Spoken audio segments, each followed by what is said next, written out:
Good evening, ladies and gentlemen, and welcome to another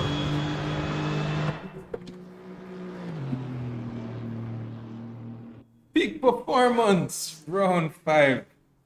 I don't know what happened. Yeah, When but you just said, my man was good face to face, and then I said Barcelona. I said no, I'm going to getting ahead of myself here. oh boy. How are you doing, Mr. Spence? I'm fine, as you know, my back is murdering me, but we're here Right. for the cause. For the cause. Cannot leave it out. Definitely. I am sorry to hear about you, but I am also in a little bit of pain because I was at Anime Confest earlier, as we do see Mr. Rory Daly hailing us up from Anime Confest, who is currently representing the JSRA very proudly and doing it very well. I know he was doing an excellent job while I was there.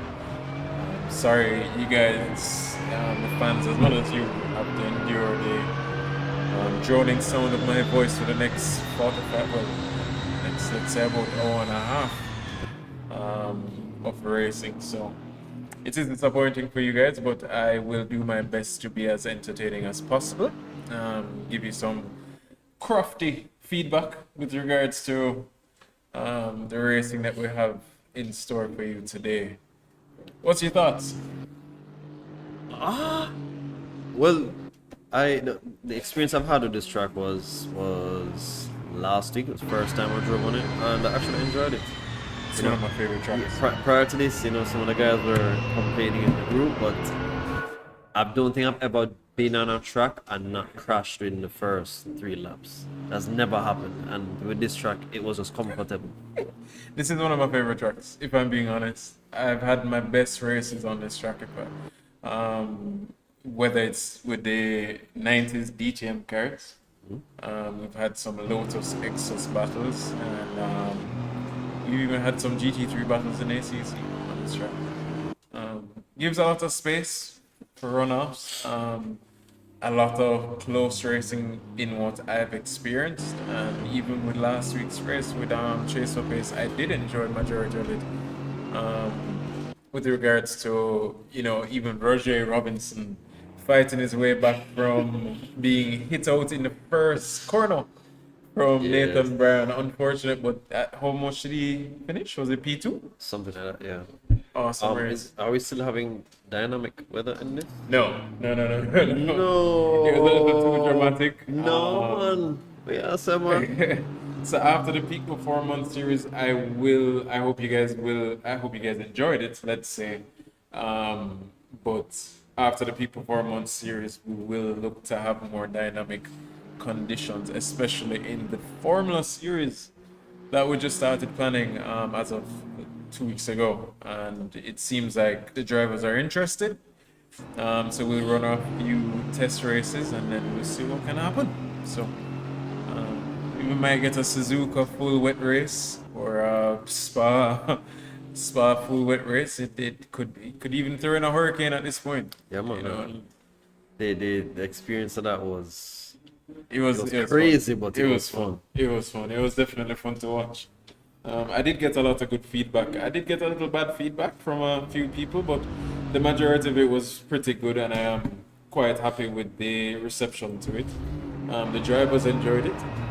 The fans seemed to like it, or a few of them liked it, a few of them didn't. But for the majority of it, it was a relatively good showing. What was the reason for the fans not liking? I think it was my issue where I didn't set the servo correctly fully. So what was happening, and you may have noticed it would have just gone dark, and then I think there was one transition when it was fully dark, gray clouds all over, and it just got bright in like a minute or two. So it did have a little unrealism to it. However, it can be fixed easily. Ooh, as Mr. Robaza run off, coming out of turn 1. So we're having a 50-minute practice, 15-minute qualifying. Right, so it was an hour of practice this week, with a 15-minute qualifying session and a 45-minute race plus one extra lap. And then we will have a 15-minute sprint race after the fact. So it should be a very good showing. I'm excited to see what the drivers can do. We've heard a lot of complaints about this track. Even at Anime Come earlier, Mission was stating, I don't know if he was trying to, Probably. Sandbag. yeah, verbal sandbag and, kind of make it seem like, yeah, really ready for this. But as you can notice, he's now at 132, what's that, about that 132.8. Yeah. Which is rather, well, that's a 132.9 actually. Getting specific, but he was saying that he's not the best at this track, as did Mr. Massive. So our top runners seem to, I don't know if it's just I don't believe any of that. I don't believe any of that. Watch, you see Curtis up at plus 11 now. Guarantee you. 123. Coming up. 123? Yeah, man. Where are you going with a 123? No, don't worry yourself. Find that hole at 9 seconds. Don't worry yourself. You is a madman. This corner, turn 1. Right. I mean, I have not the practice with it, but it was the corner that felt different every single time I went into it. Mr. Spence, can you do me a favor for me quickly? See that bottle of water on the floor? Can you just take off the wrapper and just show it to the camera for me, please? Because I did see a comment that El Presidente has not even brought up a drop of water for Mr. Spencer. Yeah. Just, It may pull it up in the bathroom still. That's why I'm not about to know the place, but one of them things. oh boy. Anyways, glad to have you guys in the chats. I am looking forward to being a part of today's commentary. Again, see with me for the most part. I am not the best. However, with the expertise of Mr. Spence, I'm sure we should get through this glowingly. Boy, right about now, Mr. Dylan, if you're out there watching, you're missed. Wow. Wow. I hear the man That cussing hurt. me on the recorded stream yesterday for my tardiness, even though I wasn't here, even though they messaged you, and I guess you guys were saying, yeah man, him lose the thing, but I had work. Ladies and gentlemen, that's why I didn't see me yesterday during the practice session. And we apologize. I apologize for lauding you, sir. But you got to make that money, so we can't fight you. Sadly, because I had to take the commentary, I wasn't looking at my phone, and then I was preparing for Anime Con with the Moza demo. I don't know if anyone is in front of me. Stand up. Right. Just in case you think we're joking, this is the ES wheel. Right.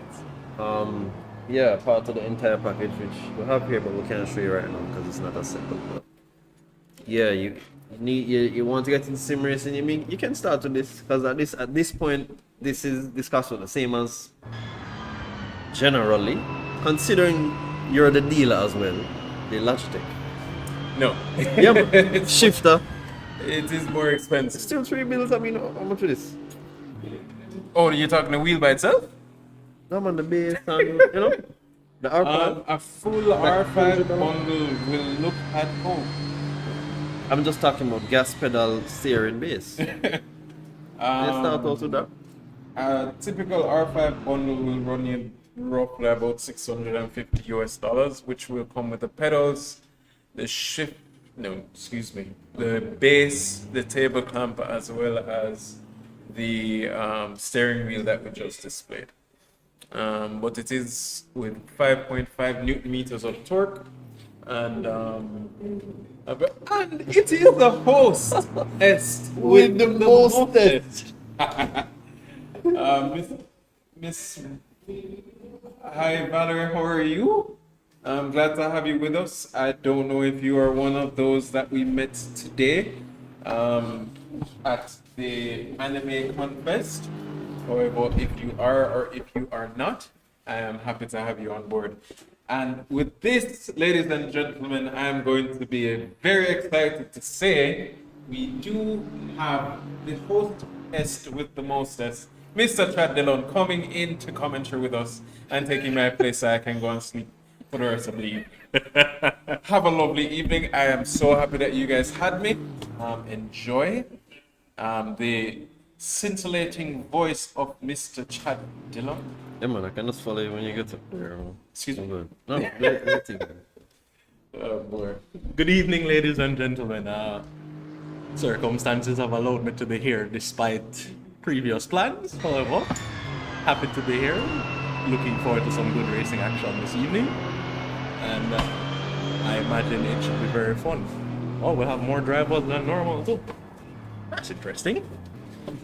I see Mr. Tavar Clark has decided to take to the track, which is very unusual in this series. So, good to see him out there. And I see we're still in free practice. My God, I'm even early. Look at that. But yeah, no. So far, looking at the timing sheets, Jaden Harrison is right there on the top of the charts with Mr. Massive following suit. Okay, so we're looking like we're going to get some close racing action from the top three. And I am looking at the rest of the grid, and Eaton, who is currently under fire for that third position between Mitch and Wallace and Kimani Eastman, might have some work to do in this race. We can hope that he has found back the horseshoe that he lost last race. That cost him some serious points in that event at Mount Panorama. So Andrew, fill me in. What have I missed so far? Nothing really. We're just here discussing tarnishing my name, saying I never show up yesterday. Even though I sent him a message and he never read it. I had work really late last night. Total pain. But I'm here, can't leave him out, so. Understood. And I see we're still in the free practice session, which means quali is coming up momentarily. And with quali right on the horizon, you're still feeling like you're going.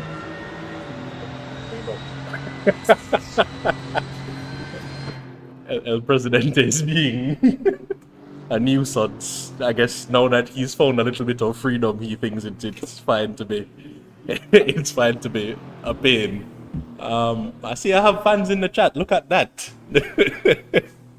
Good evening, sir. And I do appreciate the shout out. I was reading Mr. Daly's name and I was reading it as hardcore creep. And I'm like, no, that's what I saw at first as well. No. Which is why I didn't say it. However, yes, I do believe there is a coupon to be given away. So it's a little bit early in the game to be freeing up that question, sir. When time comes, you'll know that the question is there to be asked. I am thinking here now.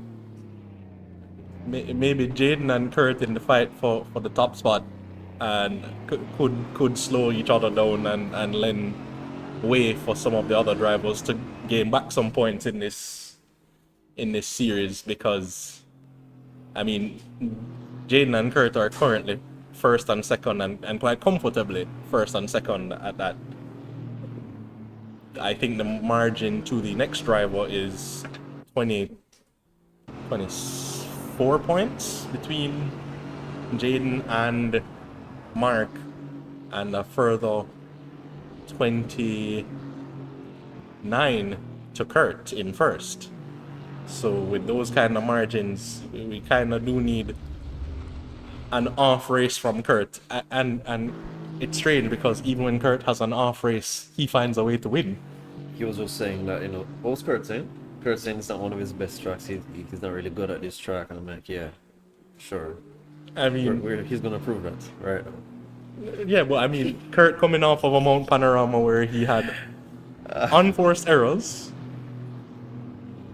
ended up in fourth due to spins of his own accord, not impacted by anybody else, and then found himself still winning that race. I mean, that was that was something to watch, because I did not see a path for him to win that race. Of course, Nathan Bryan did help him with those spins of his own accord. So I think Kurt probably owes Nathan some lunch out of his winnings.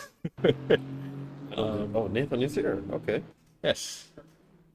So we will see how today's race plays out. I mean, it looks like same old story, with the exception of Eaton not seeming to be on the pace today. And I don't know, looking at the timing charts throughout the week, it did seem that he had found some pace, but I don't know what has happened since then. Maybe his small hiatus has caused a little bit of track rust. And as you've said, momentum broken. So based on your experience with the track, and if the positions remain as they are now, do you think Moss is gonna go on the attack early, or do you think he's gonna leave it? Well, here's the towards thing. end? We have to see how qualifying plays out first, because I mean, Well, the gap between Moss and Harrison at current is 4 tenths at the end of this practice session, but Kurt Moss has put in times almost exactly on par with the time Jaden has posted. So it is still possible for Kurt to get pole, and if he does get pole, it's a different race. Pole withstanding, a fight with maybe Jaden could aid Mitchen in getting that top spot, and heavens knows what the result will be then. If Mitchen does take that top spot, then that puts him back in contention for a podium position in the overall championship. Currently, I think he's fourth Yeah. president. Yeah, that's crazy. What's that? 3 races? yeah, I think currently the points deficit 4 races, because he only missed the first race. Okay. Well, this is round 5, so this will be his 4th race. So yeah, you are correct. 3 races. Right. So I think the points split from 3rd to 5th is like 8 points. So all 3 of those drivers could very much be a factor to be considered. Apparently, he's only 4 points. Right. And then Eastman is a further 4 points back. Oh. Eastman, however, does not look to be on the pace today, so that's maybe him out of the equation for that fight for 3rd position. However, Mitchen could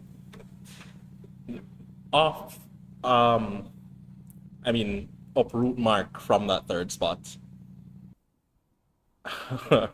and put him a little bit further down the order. We will see how the race plays out, but around a track like Donington, consistency is key, and that will determine what the drivers, where the drivers finish. My apologies. Do you anticipate a somewhat chaotic sprint, considering?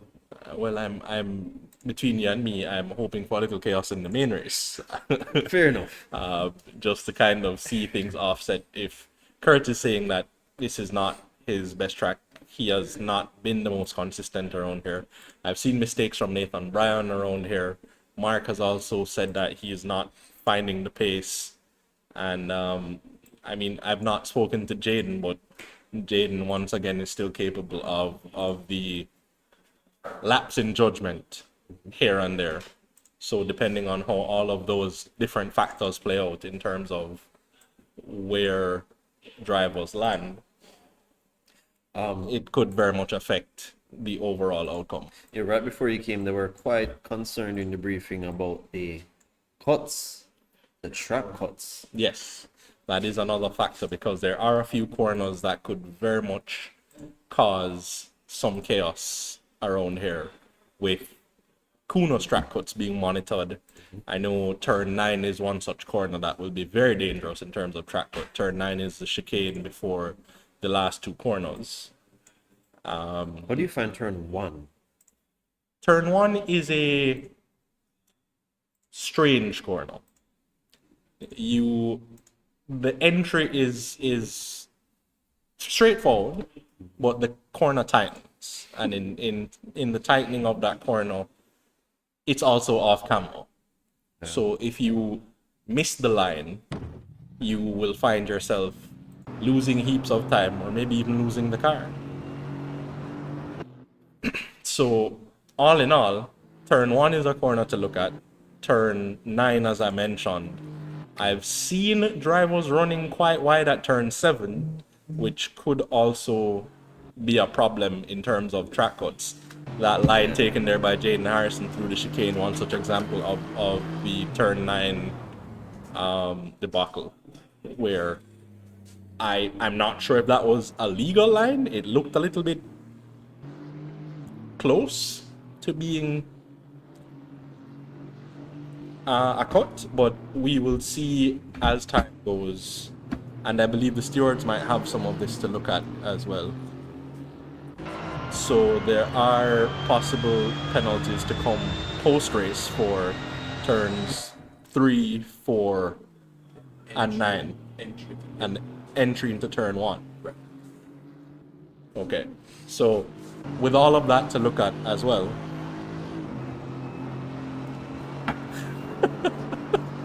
I'm sorry, I got slightly distracted by the chat there. I I am concerned.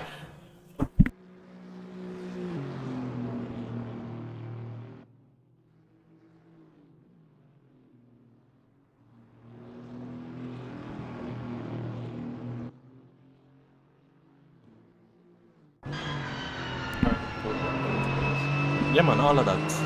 Shouts out to Domino's and the order El Presidente is currently putting in for that pizza. Pepperoni as well? Yeah, man, everything. Fully loaded, courtesy of Domino's. Courtesy of my No. Yeah. Domino's. And You can't have stuff pizza. Yeah, man, absolutely, all of that. for your meats. Yeah, man. Boy, snack time just got great. Extra large. Yeah, quite so. You want to have dip? Marinara, ram, mango, habanero? You said mango? Mango habanero. Yeah, man, that sounds nice. And pizza? Yeah, the crust. I don't understand. What are you confused about? Who said everything? I don't know if you guys have questions. Garlic bread, cinnamon sticks, large pizza. Yeah, cheese it up. Boneless wings, double cheese, everything. What one? Mr. Daily. So we are in the qualifying session, and the first couple of laps have gone by whilst we're over here bantering about pizza. But once again, when the sponsors are providing us with such delicacies, you know, Sponsors. This is the president, sorry. stop going like, you know, I used to the coupons I was supposed to give away.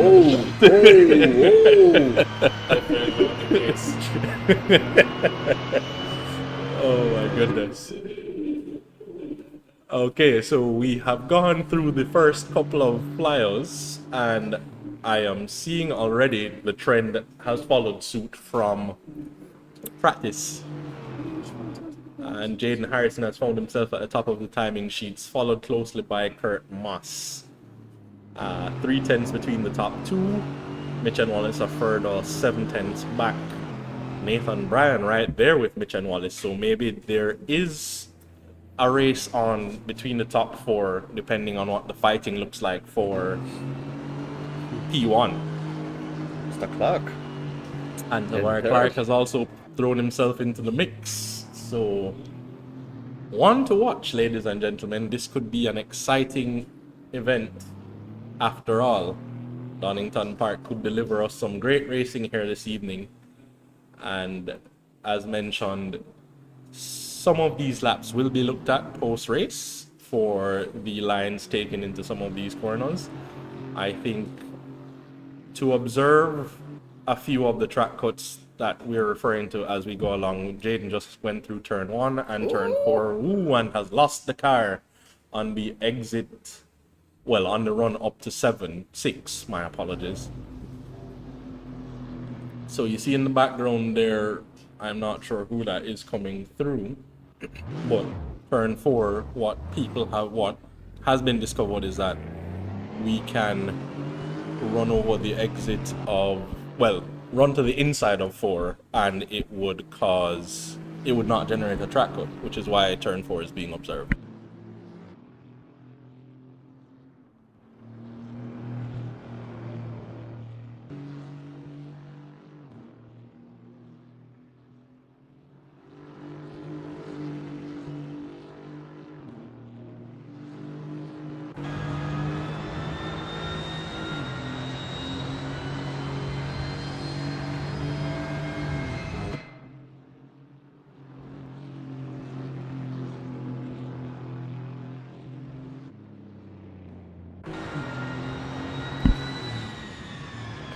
And Moss has found himself at the top of the timing sheets with a 1:32.4, so we're coming close to the fastest time that has been posted all week.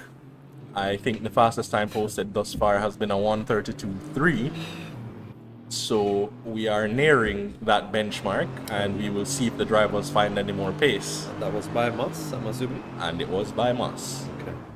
And Jaden Harrison also did a 1:32.3 in practice, so clearly also capable of that pace. Based on the current times, yeah, the fight is still on between the top four, only 0.6 of a second separating Moss from Wallace down in fourth. And I'm sure there's more pace to be found for Mitchen, as Jaden there running wide on the exit of 2. Seems to be struggling a bit, Jaden. Yeah, I'm not sure. His disqualifying session has not been kind to him since he posted that lap. And it might be his efforts to try and catch Moss is causing him to overdrive a little bit, which we know sometimes he is capable of doing. So for turn 1, the grid position, Moss would be on the inside. So it works. Logistically speaking, I don't actually know what the starting grid looks like, but I'm going to assume Moss would have the inside, although that is not the racing line, so I guess that is, I'm not sure how the tracks is set up to have the starting position. However, if he does get the inside, then he is offline, and that could lead to a fight going into turn 1. So as early as turn 1, we could be getting some serious racing action.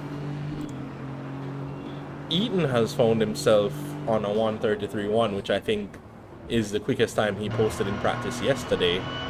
Keep in mind he has done a 1:32.6 in the past, however, with just a 1:33.1, my apologies. He is gonna be struggling a little bit to hold on to the group in front. So we will hope to see if he has any more pace in hand, but looking like a race where he's gonna have to hope his consistency pays dividends in the long run, as the drivers have all said that they don't necessarily have the consistent pace that they would like to have around here. So if he can stay very consistent on that 1:33.1, then maybe it could lend itself to him finding himself in contention where drivers start to lose time.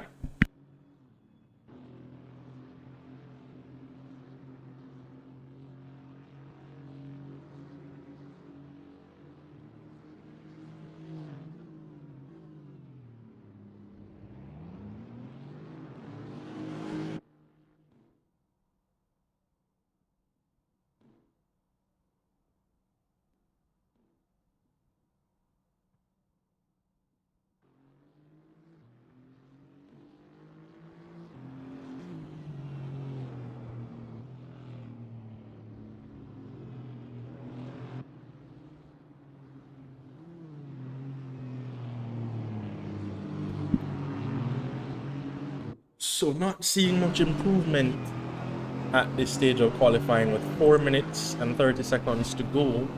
I think we have maybe time for 2 flying laps. Maybe 3, depending on when the drivers cross start finish. And so we will see if any improvement is out there.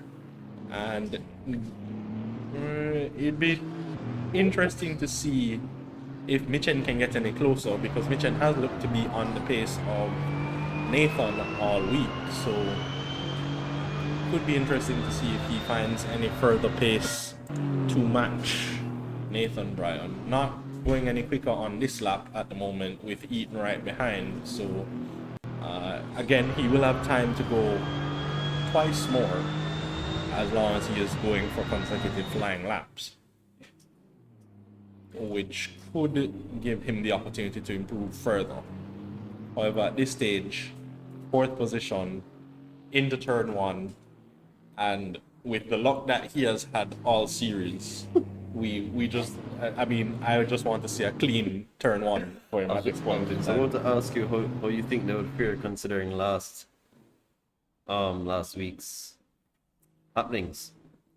Well, I was not privy to last week's happenings. I do apologize for missing that stream, and I did not have a chance to watch the replay just yet.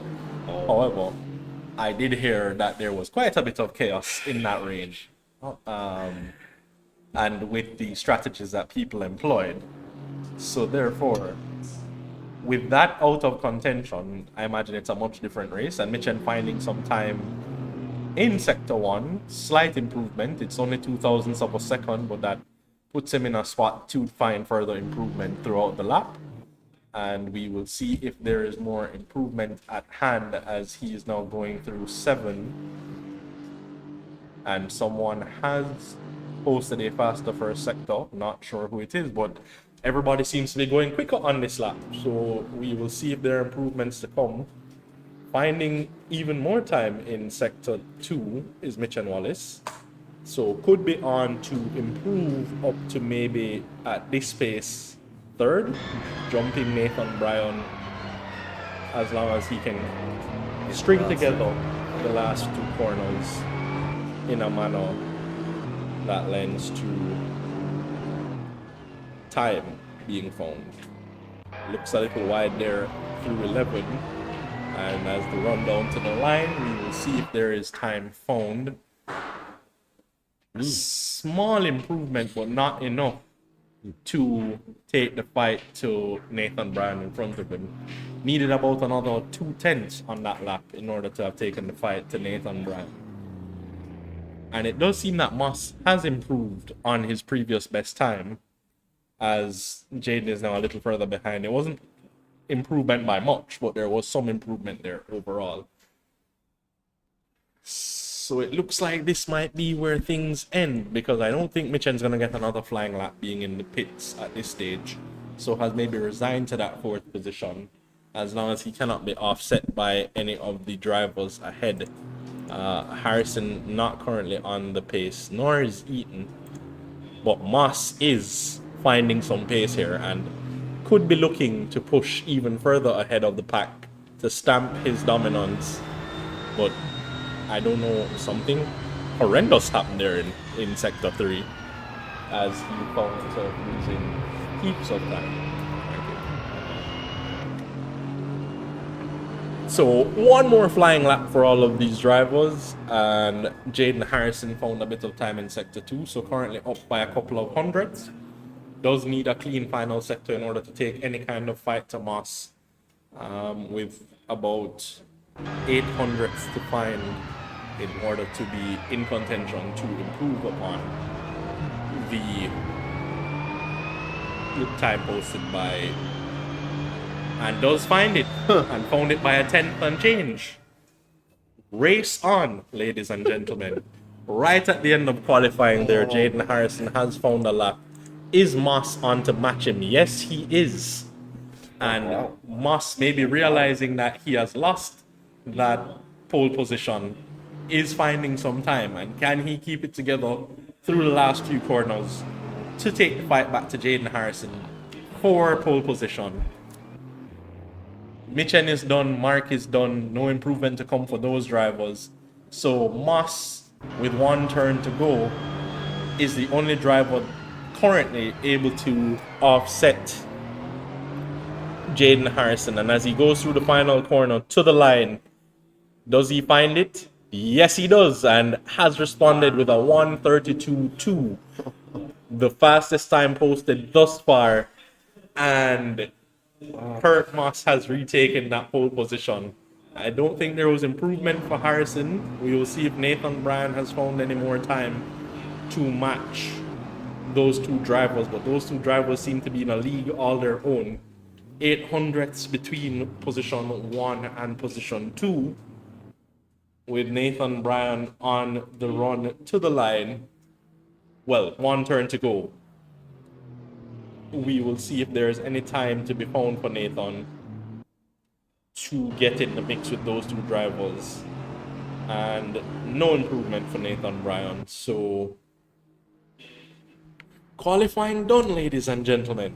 And we do have a race on our hands between first position and second position. Jaden Harrison and Kurt Moss showing their hand in terms of the pace that they have in the cars. But once again, it is just a matter of consistency at this stage of the game. I think those drivers, if they can hold that pace, will be having their own race this afternoon away from the rest of the pack. But I don't know. That is a 5/10 gap between position 1 and position 3, which is a whole different split than what we thought was happening. So it will be interesting to see how this all pans out. I'm just really, I'm waiting to see what turn 1 is going to have for us, because previous races, they tend to be somewhat aggressive because they know if once Kurt gets away, that's generally it. So Absolutely. I can't blame them for trying to be, trying to claim a position early on. But it'd be interesting to see what's going to happen now. Yeah, no, it's gonna be excitement, I think, for turn 1. It definitely is gonna be a case where those drivers do need to make an aggressive push to kind of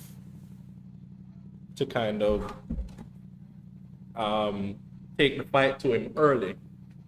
However, you don't want to then ruin your own race in the process, trying to get too aggressive through the first few corners. But given the closeness between Jaden and Kurt, there could also be something to be said for the possibility of playing the waiting game. Should they start fighting, it could bring someone else into contention. Nathan Bryan, half a second back, but I mean, you lose significantly more time fighting another car than that. So if he is consistently half a second adrift, then there is definitely the possibility that he could play into this equation. Mitch and Wallace also a further 2/10 behind Nathan Bryan, so 7/10 from Moss. Could be in the mix, and it just depends on how the race ahead of you goes. Do you allow the two drivers to start fighting given that they are less than a tenth apart? Or do you try to get heroic in turn 1 in the hopes that those drivers make an error? But based on the current standings, championship points at least, if you were Jaden, would your focus be get away or separate yourself more from Eaton, or try to cut into the gap with Moss? I mean, really this track, both things yield the same result. In trying to get away from Eaton, you need to be ahead of Moss. So it's more attack for Jaden than defend. He definitely does need to kind of close that gap to Kurt in order to make this any kind of championship, because if the results continue as they are, Kurt could have this done by Barcelona. Yes, he's way ahead. So you want to get fighting going, but I guess we'll see now as we have the 6 lights and we're about to go racing, and they are off. Kurt immediately covers off Jaden, and Jaden dives to the inside, but looks to have gotten a slow getaway as Nathan Bryan right around the outside there. Jaden keeps a nose in, and the two drivers go side by side through that corner, and there is some contact behind that has resulted in Eastman, Roper, and Clark falling away from the lead group But the top five all looking very racy here through the first few corners. Nathan Bryan right on the tail of Jaden Harrison, Kurt Moss with a good getaway, and Eaton putting some pressure on Mitch and Wallace behind there. Nathan having a look, but nothing there to be found at this stage of the game. Eaton looks like he's trying to take a look at Mitch and Wallace, but just cannot find it at the moment. And already the gap to Wallace from Moss has ballooned to 1.6 seconds, but it's half a second in it between each of the drivers thus far. And Harrison might be taking the fight to Kurt Moss here going through turn 10, but thought better of it. That was an odd move there from Jaden Harrison. Not quite sure what happened there. I'm sure the stewards might be called into play on that one. That almost looked like he brake checked Nathan behind him. But I'm not sure what might have happened because he was alongside Moss going through that corner. But then all of a sudden he was heavy on the brakes, diving to the inside, looking almost like he was defending from Nathan instead of attacking Kurt. So I'm not sure what that was there by Jaden Harrison. Eaton behind, still applying the pressure to Mitch and Wallace as they are riding very close together at the moment. But the Jaden once again looking to be on the attack of Moss. He is close, a couple of tenths in it, and as we approach turn 7 into 8, this could be one of the best opportunities for Jaden to try and make a move on the run down to 9, but I do not think he's close enough. You do not want to stick a nose in on the entry to 9 because that will be a disaster for the drivers involved. So not quite there yet, but he does seem to have the pace to match Moss.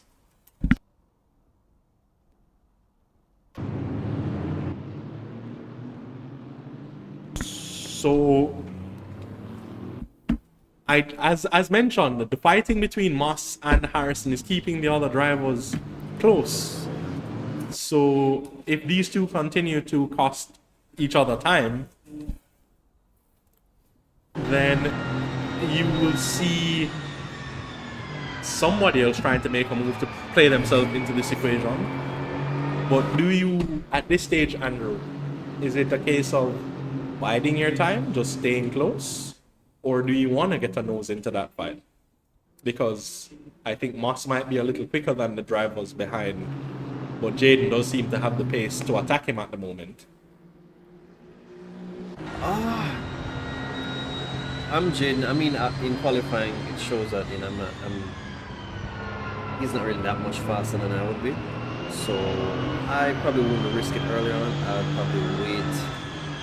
Give Kurt something to think about. Stay close as long as I have the pace, and possibly try to get him to overdrive the car somewhat and use the pit to my advantage.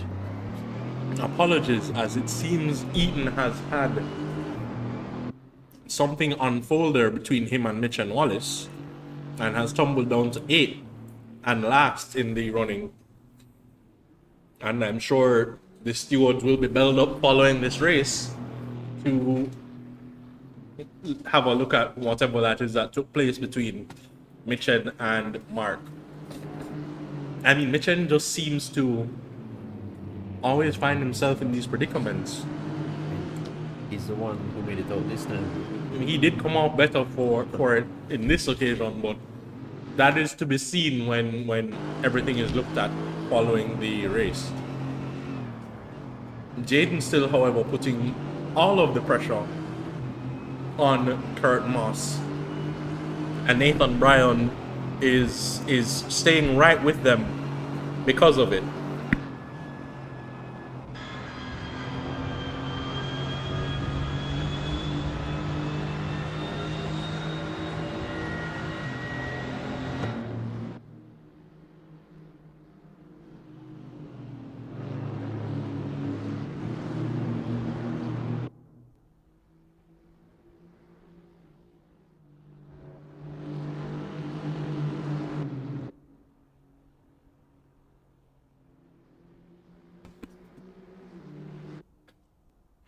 still riding on board with this fight here, and I'm not sure if Jaden is just rethinking his plan of attack here, because he has dropped back slightly.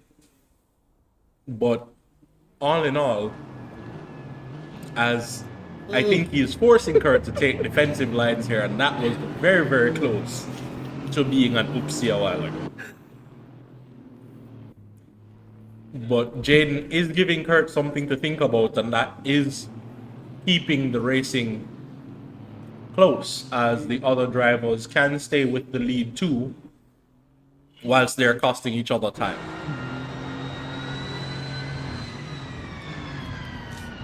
I mean, I would really like to see what happened to Eaton there, who is currently running 8th and last, but the luck has not been with him since Mount Panorama. And I'm not sure what that means for his standings in the championship, as at this stage, that will put the other drivers closer to offsetting his 3rd position. So you being Nathan right now, does it seem, because we know he has the pace, do you think the drivers are extending their lead, the top 2, or do you think he's buying his time, as you asked initially? I think you kind of, one, I think he's struggling to hold on to the front 2 when they're not fighting, because at this stage Moss is a comfortable 6 tenths ahead, so that does not allow for Jaden to make any strange moves, but Jaden is closing back up. And I think what happens is every time Jaden gets close enough, it causes Nathan to reduce that gap to the lead too. Because Nathan's gap to Kurt is not what's fluctuating, it's the gap between Nathan and Jaden as Jaden gets closer to Kurt or drifts away from Kurt. And there seems to have been more mishaps there, as Cale, Vade and Roper going slowly, I believe waiting on Tavar, may have had some contact with Tavar. And that could give Eaton a chance to find himself back in 5th position, as these two squabbling have cost them lots of time and has played Mark back into the equation. So that being said, Eaton could now be on the look to a recovery drive to see what kind of damage limitation he can do here this evening with whatever took place between him and Mitchell. And if there's also a penalty to come for Mitch and Wallace later on, depending on whatever the incident might have been, then it could even put him closer to the position. My apologies, folks. But yes, should he be able to get back up to maybe 5th position, and whatever incident took place between Mitch and Mark, it could play Mark back into contention for 4th and even 3rd, depending.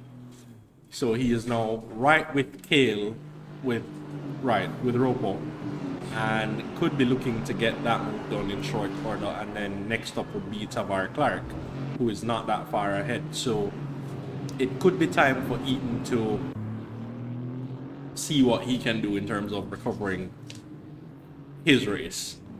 And Harrison seems to be falling away a little bit from Moss. 8 tenths the gap between them now, which is as big as it has been for a while. And as you can see, when they are not fighting, Nathan Brand does not have the pace to keep up with those two, and is just currently falling away.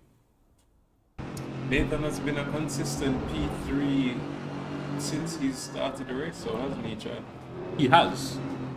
He has very much been. And there goes commentator's curse. very much so. He kept it on the road, so not much lost. But that could have been disastrous for Nathan Bryan, as El Presidente mentioned his name.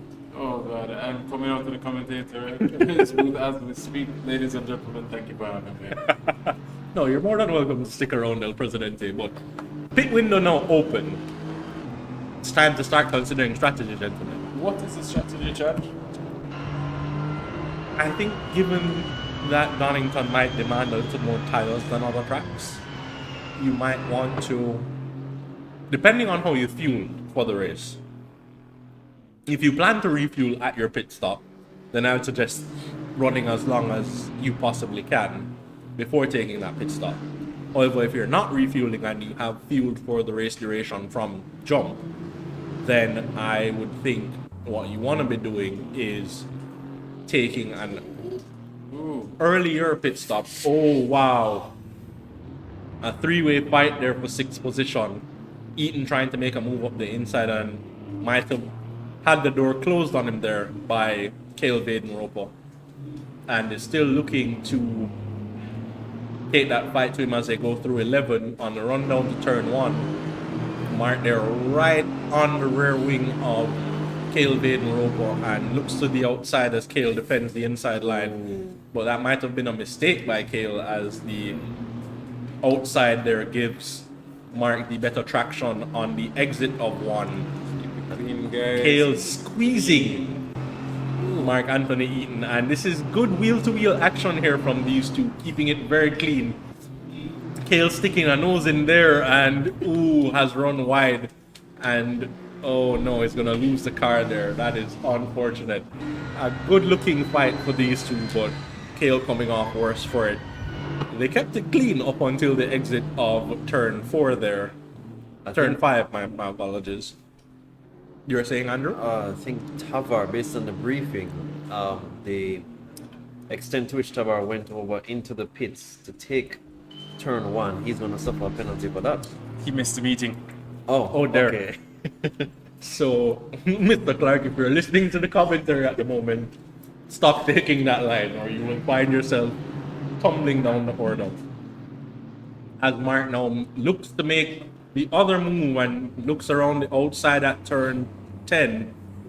And Tavar looks to have tried to squeeze him out there, but comes off worse for it once more. And Eaton now finds himself back in 6th position with a good bit of racing action here, showing a little bit of racecraft, Mark Anthony Eaton, and dives into the pits immediately to take an early pit stop and run for the duration of the race after that, which is probably, I think, the smart strategy from him, has if he does not plan to fuel. And I think that is Roper thinking similarly, also taking his pit stop. Jade now has closed back up to Moss, and maybe time to resume this fight between these two drivers, as Eaton is now on his pit exit. So having taken that position having taken 6th position, immediately takes his pit stop and will now run for the next half an hour on this set of tires. There seems to be somewhat of maybe not a significant amount of time, but I realize that each driver is taking the chicane differently. Some are cutting it way more. I'm assuming they'll be getting at least Kuno's warnings, but it seems to be a consistent thing. So if they're not aware of it, I mean, the drivers could be taking advantage of something like that. So, for one, there is some leeway through that corner. You just have to have 2 wheels on the... Jaden there almost losing it on the exit of 1. And that could have been the end of the fight for the lead, and you just see Kurt Mott scampering off into the distance. But no, I think turn 9 is a little bit funny. That looked a little bit aggressive there from Jaden through 3. That was a lot. I think the stewards might have a look at that one. However, What corner was that? Sorry. 3. 3. Oh yeah, he's definitely gonna get that then. Yeah. So I think 9 is funny. You can carry as much speed as you can if you cut enough out of each of the 2 turns. So if you take the right line, there's a knife's edge there, right? Where you can be deathly accurate and get the most out of the exit of that corner without cutting too much of your speed off. And I think that's what the drivers aim to do every time. Does it work every time? Maybe not. But Jaden Harrison currently has 0 cut warnings, so far seems to have been clean through 9. Well, my apologies, I'm looking at Moss, I'm looking at or track cuts, which does not exist, so I will need to see what the server is saying about the track cuts before I can answer that a little bit more accurately. However, at current, Jaden still keeping close to Kurt, but not the fighting that they're doing before. Maybe has come to the realization that he was keeping Nathan Bryan in the race with that approach.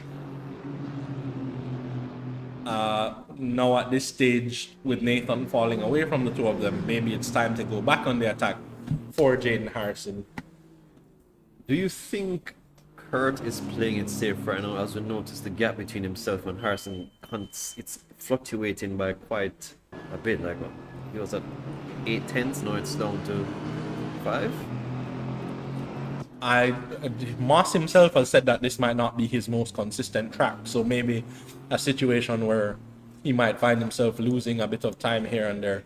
And another factor to consider is he is at 3 track cuts at the moment. Who is this?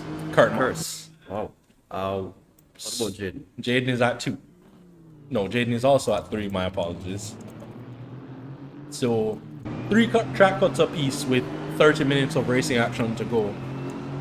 That could lend itself to being very tight towards the end of the race.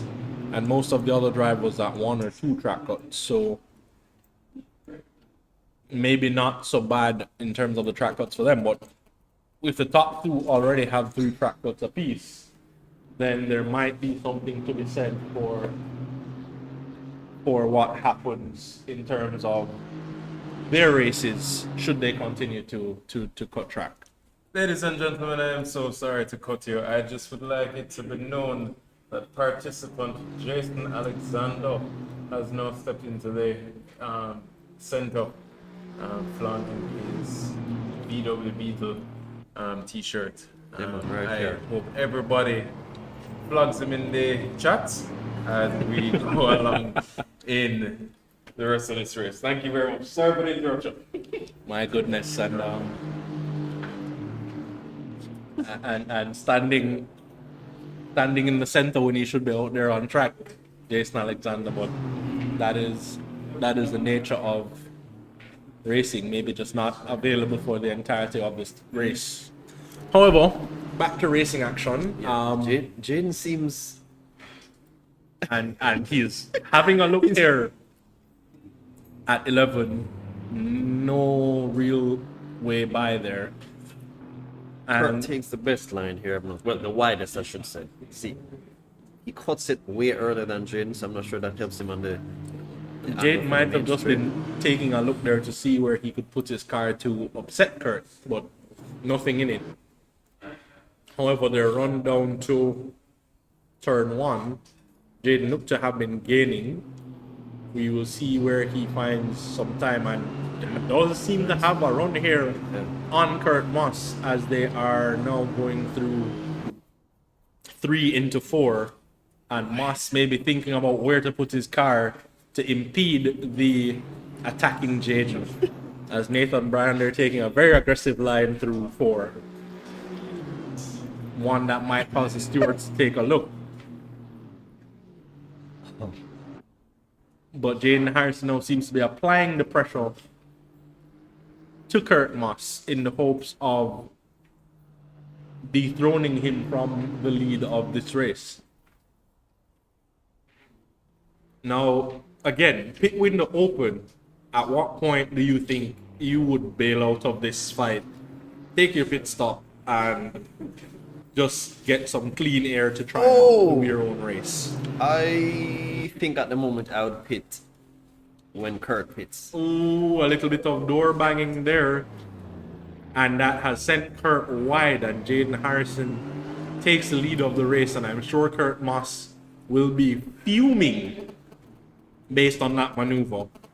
Jaden is going to argue that there was not much contact in it, but it does seem to have cost Kurt some time, and Jaden just pressed on. Did not wait.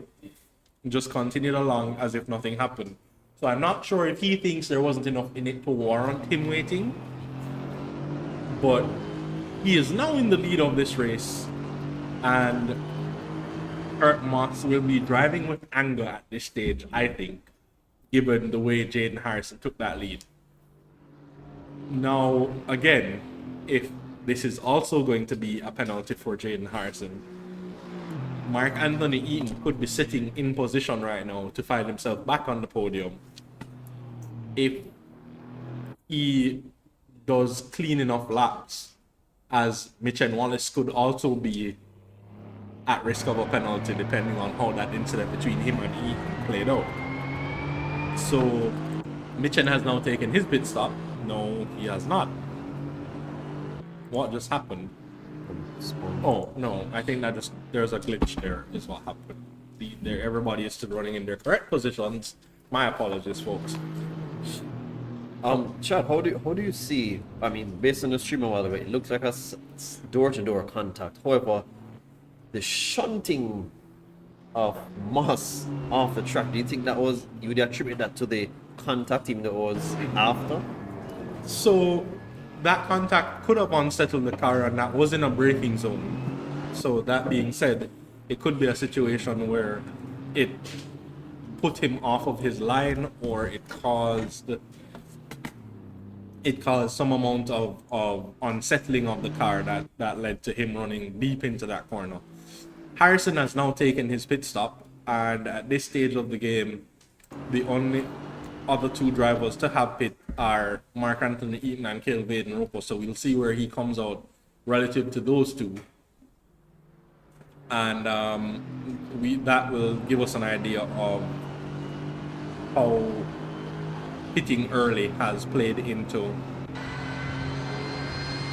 Mark's hands. And still quite some way adrift of Tavara Clark, who has yet to pit. So maybe not gaining much time through the pit stop sequence, Mark Anthony Eaton. I am looking for him to somehow find his way back into contention here, but at this stage of the game, it does not look like he has the pace to push on into getting back at the lead drivers. But the race is long. There's still 22 minutes to go, and with that, it could become closer towards the end of the race. Yeah, he may not have the pace right now. However, I don't think Tavara has had a race thus far without incident, either him quitting or finishing. So, Well, Eaton may have that position in the bag. absolutely. And Nathan Bryan takes his pit stop from second, which I'm wondering if that was smart, because he did look to be gaining on Moss there. He was only 2 seconds away from Kurt Moss at that stage of the game. I'm not sure if that was still due to Moss recovering from the incident with Harrison before that. So I guess we will see how all of this plays out. Maybe Moss's run plan was set and he has not yet decided to change from that run plan, despite whatever has taken place. And at this stage of the game, Kimani Eastman now taking his pit stop, and we will see what positions are gained from that pit sequence, as I'm expecting to see Eaton come through, but I'm not entirely sure where they will filter out, because he was gaining on... Oh no, I'm sorry, he was gaining on Tavar, not on Eastman. But we will see where he rejoins, and Eaton 3 seconds away from Kimani Eastman, and does he have the pace to close that gap? It's actually 2.5 seconds. So can he close that gap to Kimani in the hopes of gaining that position? And then when Tavar pits, that's another position gain, which will put him right back into 5th where he was originally. And with that, he would just have to hope that he is close enough to the lead drivers that the possibility of penalties to come still plays some factor. Now at this point, there's still 18 minutes to go in the pit window. Mitchen Wallace yet to pit, Kurt Moss yet to pit. Nathan has pit.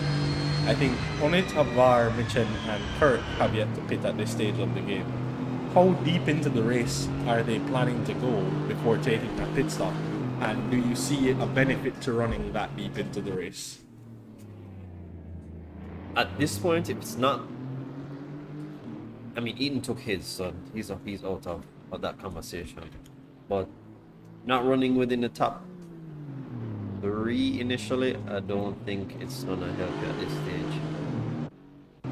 Whether you take it early or late, in my opinion. Okay. Well, so Eaton looks to be right with Kimani Eastman at this stage of the game and could be looking to make that move.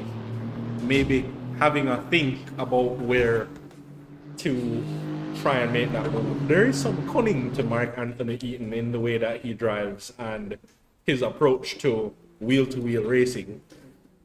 So I think sometimes you find that he is strategizing as to where he makes that move, because he was right on Kimani's rear wing in the last two corners and has since dropped back a little. So maybe now thinking he might get better traction on the exit of 8 in order to get Kimani on the run down to turn 9, or on the exit of 9 into 10 if he has better pace.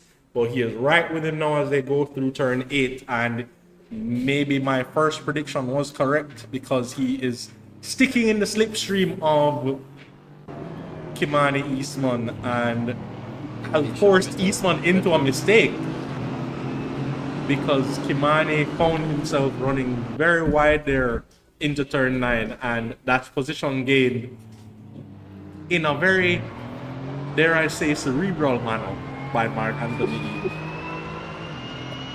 putting his cunning and his track knowledge to good use there in the attack of Kimani Eastman. And that should put him on net P5 when Tavar Clark eventually takes his pit stop. So back to his starting position, but quite some way adrift from the lead pack. And I think that still might cause some contention at the end of the race, whether or not he is gonna gain positions when penalties start being applied, depending on the outcome of the incidents between Moss and Harrison and Mitchen and Eaton. But at this stage of the game, Kurt Moss now finally taking his pit stop, and that leaves only Mitchen and Tavar yet to pit. So we will see if Moss waiting to take his pit stop this late has helped. Well, I was wondering, because the difference between the two was... And he is coming out almost neck and neck with Jaden. Well, no, there goes Jaden Harrison through turn 1, and here comes Nathan Bryan, So he has who maintained seems it. to have gained in that stint, as Nathan Bryan is less than 2 seconds adrift at the moment. When Nathan had pitted, he was, I think, 2.5 seconds away from Moss, and that gap has now narrowed to what looks like 1.5 seconds. So gained about a second in that pit stop delta did Nathan Bryan, and we will see if there is a fight on for that second position between Nathan Bryan and Kurt Moss, if he can maintain that pace that he had found. Or maybe there was a struggle with tire life for Mr. Moss, which is why he took that pit stop at this stage of the game. Yeah, because prior to the pit stop, Jaden was up 3 seconds after the incident, and he seemed to have gained an extra tenth or 2 after Kurt's pit. So I was wondering why Kurt decided to take it that late, but well, that is the Kurt Moss strategy, right? Run long, pit late, fly for the last stint. And so we will see if he cuts into the deficit of Jaden Harrison ahead. But seems to be falling back at the moment from Jaden. Well, no, gained a couple of tenths there. So would you have pitted that early, considering the gap between the two of you was negligible? So you had the free space, no clean air, no pressure. Would you have taken? Ooh, Moss there running wide on the exit of 2. At heart in mouth on the exit of 1, my apologies. A heart in mouth moment there for Kurt Moss, as he could have very easily lost the car there running into the grass. But to answer your question, I'm not sure that gap was negligible, as Tavar Clark is now the last driver to take his pit stop, and that promotes Eaton to 5th position, 13 seconds back from Mitch and Wallace. So again, we will have to see what that incident between Mitchell and Mark looked like to see how that plays out in the long term. But I think, well, first of all, the gap between Harrison and Kurt still up for debate given the way Harrison got that position in the first place, right? So, I mean, there was 3 seconds post the incident, and I wouldn't call that a negligible gap as they were matching pace, Moss and Harrison. So, I think personally, I wouldn't change my pit strategy based on that moment. I think it would, if anything, prompt me to run a little bit longer to see if I could gain back some of that time. But outside of that, when Harrison pit, I think was probably just where his strategy has demanded him to pit anyways, because he had gained that position from Moss, albeit still in a questionable manner. Again, nothing confirmed until the stewards take a look. However, I don't think anybody changed their pit plans based on that incident. So overall, everybody's race still ran exactly the way they expected, as Tavar Clark has found himself in stone dead last. And I'm not sure what happened there, because he was ahead of Roper when the pit stop sequence came to be. I'm just not sure if maybe a poor pit stop from Tavar or had an incident coming out of the pits. Not sure what happened there, but has now found himself quite a ways adrift from Tailvane Point dead last. And that must have been an incident, because that's a lot of time lost. Yeah, it's quite a bit of time, and as I was saying earlier, you know, he's a pretty fast driver. However, in the races that he has entered so far, he has either ended up quitting or had some form of incident which hampered his Yeah, I race. think this is what shows you that you can be talented, you can have pace, but without the necessary work put into your racecraft, without the necessary laps done, you know, without the consistency of driving, you find yourself in this position where you could be as quick as they come, but if you can't keep it on the road, that's a problem. If you haven't been observing the rules of the competition, that's a problem. And I mean, overall, this sport is about repetition. You could do a lap 100 times and take 100 different lines, but only one of those lines works to get you around the track as fast as possible. And in such an instance, you would then have to repeat that 100 times to be able to say you can do it on a consistent basis. Yeah. So if you're not putting in the work and you're not doing the laps, this is what happens. So at this point, corner to corner, he's still going through the variations. There you go. El Presidente, you had something to add? Oh, sorry, no. I just wanted to be reminded that Mr. Jason Alexander is definitely here sitting and listening very keenly to Mr. Dillon as he does preach truth. Anyways, thank you. Sorry about that. I will not interrupt again. I mean, I wasn't throwing words directly at anybody, but if the shoe fits, right? Size 10. Oh my goodness. Moss has not made much inroads into Harrison. I think that gap has pretty much stayed consistent, but Nathan Bryan has fallen away from Kurt Moss. So maybe Moss back on the pace now, having changed his tires, and running a bit wide there again on the exit of 5. Oh, He actually gained. He was at 3.7 and he's at 2.9. yeah, so I think maybe, well, no, it has since ballooned a little bit, but not sure if the stewards will have a look at that one for that exit. Did he gain time? Was it a track cut per se?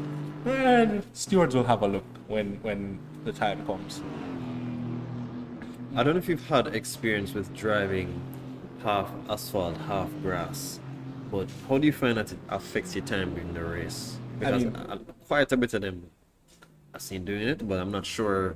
I mean, it does depend on the corner. So I think you gain time through 3 and 4 when you do that, because you are shortening the line between those two sections of track by taking that cut. So you gain time that way, but in general, being on grass is never fun or favorable to your overall race.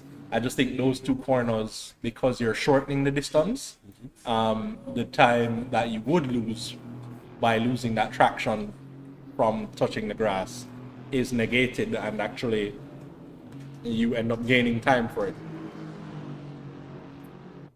But clearly that maneuver did cost Kurt some time, as Jaden is now Second again, yeah. 4 seconds ahead. And we are seeing a little bit of, ooh, that looked very aggressive there from Nathan Bryan behind on the entry to, I believe that's 5. However, Moss did point out that this was not his favorite track, nor that he was very consistent around here. So I think that is now showing, and maybe this is the first time in this entire competition Kurt Moss is looking a little bit human in terms of his race pace and what is happening. Also, could be still driving with that anger given the situation with him and Jaden, and that anger might be clouding his judgment at the moment in trying to close that gap and maybe take the fight back to Jaden. As much as I know, if it is to come to a penalty, he will take the win. I'm sure he still wants to do it on track, if possible. So I think at this stage we have 7 minutes to go in the main race. And remember folks, there is a sprint to come after this. And that sprint will be a reverse grid of the finishing order to this race. So if things finish as they are now, Tavar Clark will start on pole position with Kelvin Roper on the front row with him, and then the second row would be Eastman and Eaton with Wallace and Bryan on the third row, and Harrison and Moss to start from the final row of the grid. But still 6 minutes to go. Things can change.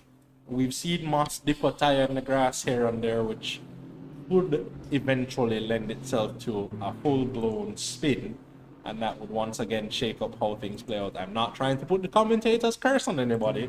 No. I'm just saying. Are you not?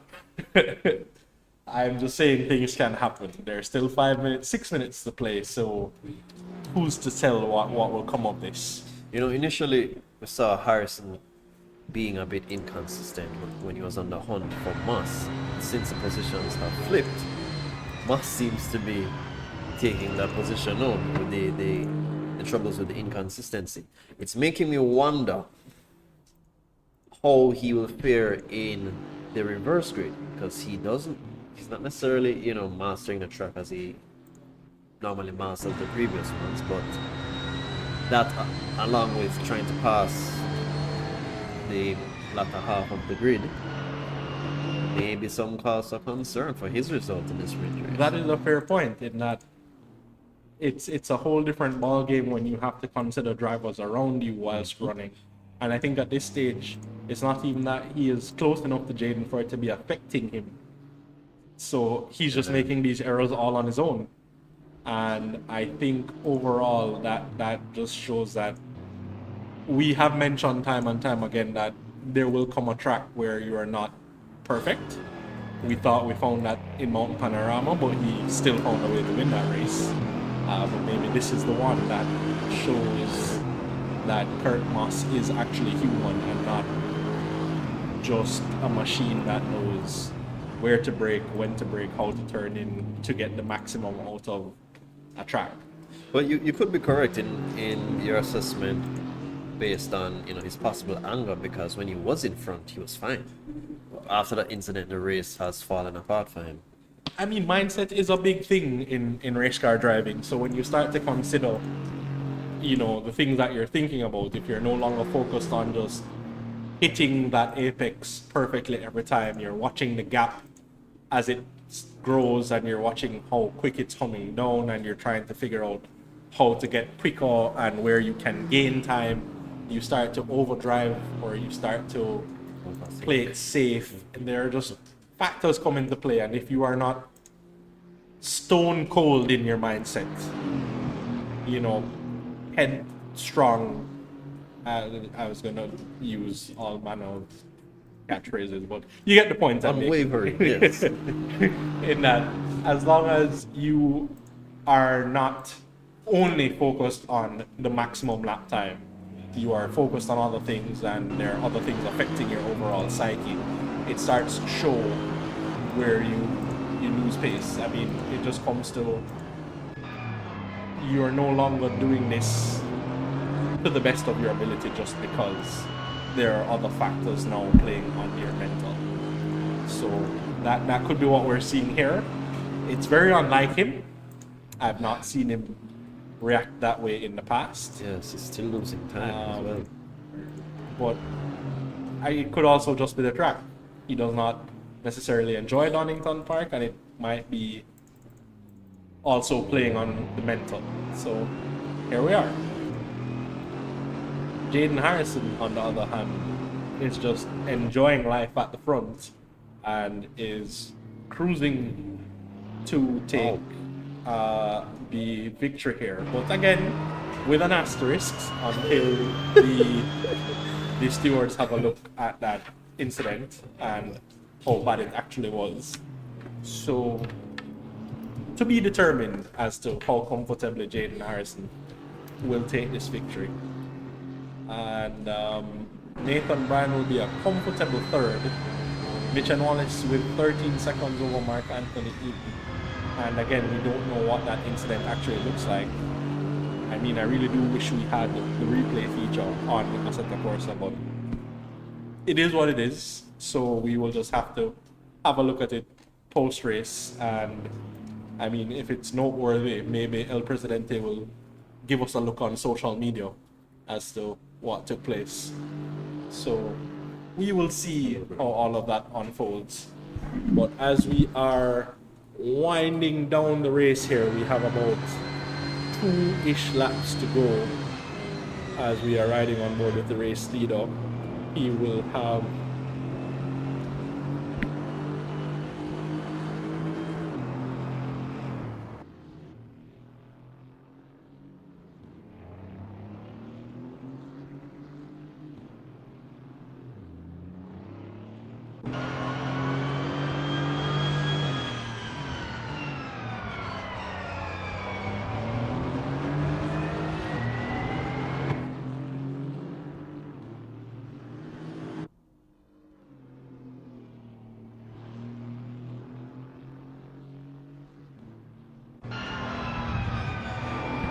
so there will be a lap to go following this one, as this is the last lap in the elapsed time, but it is plus 1 lap of racing action.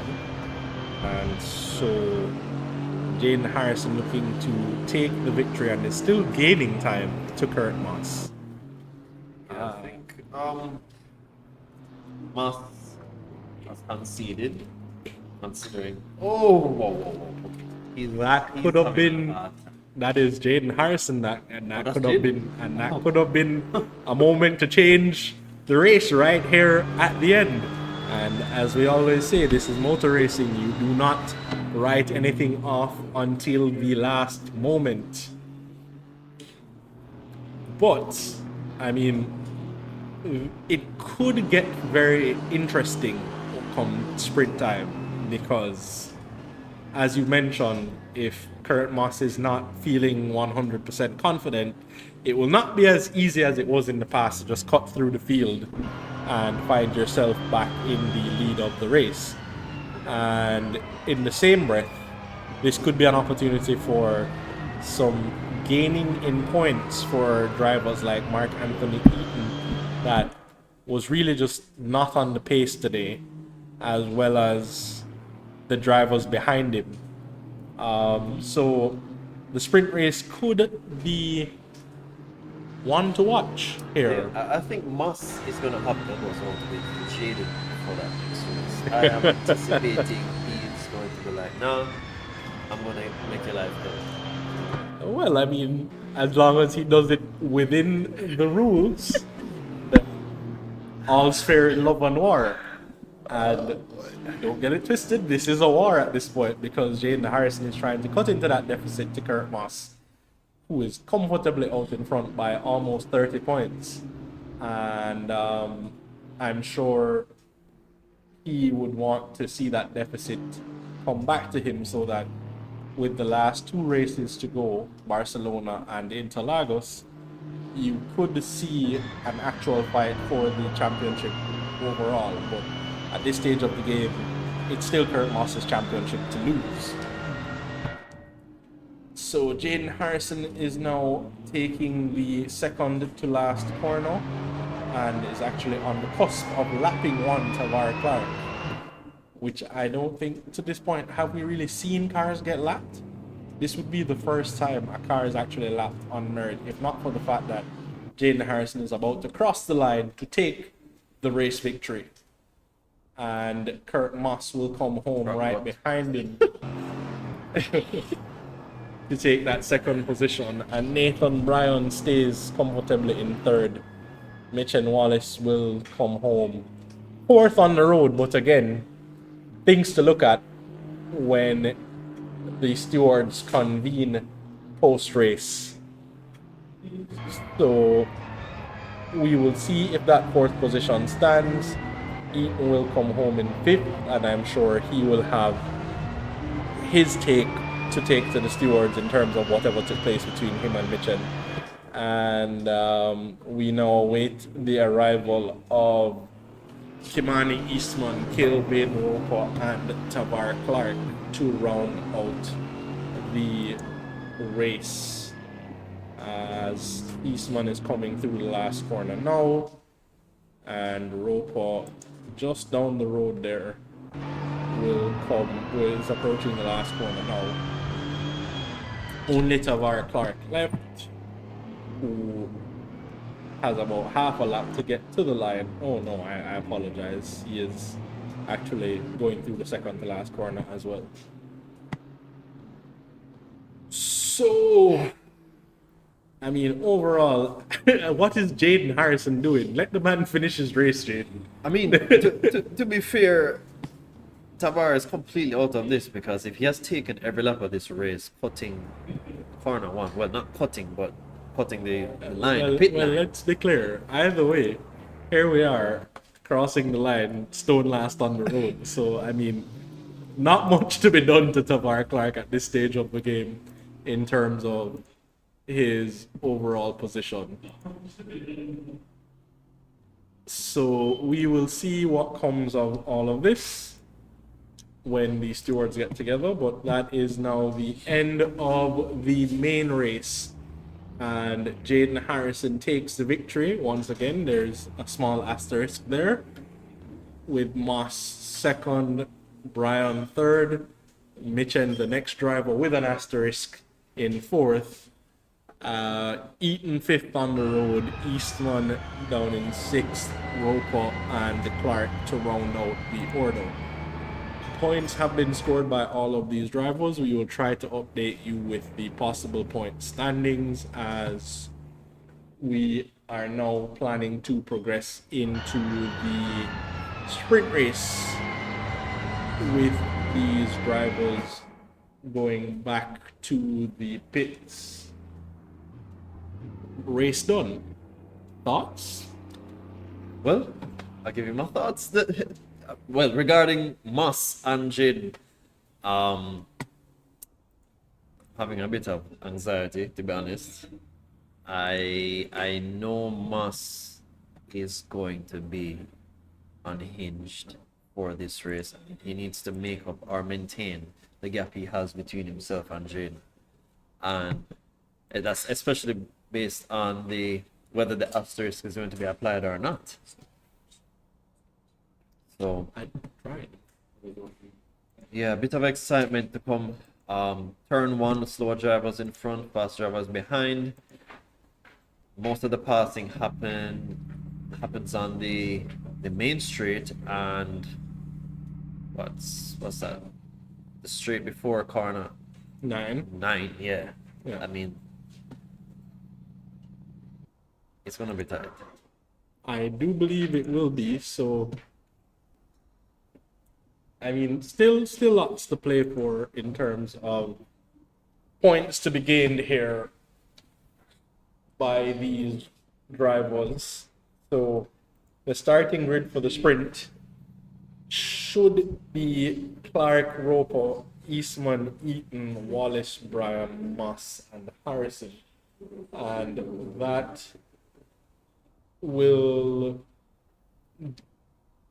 yeah, as you said, the slower drivers being in front could cause an issue for the quicker drivers behind. But we're going to take a brief moment whilst we try to get the sprint race going. So we will be with you in a moment, ladies and gentlemen.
So we should be live with the sprint in a moment as Mr. Andrew Spence is over here pretending to drive with the Moser wheel. Safety car, yeah. I'm not sure.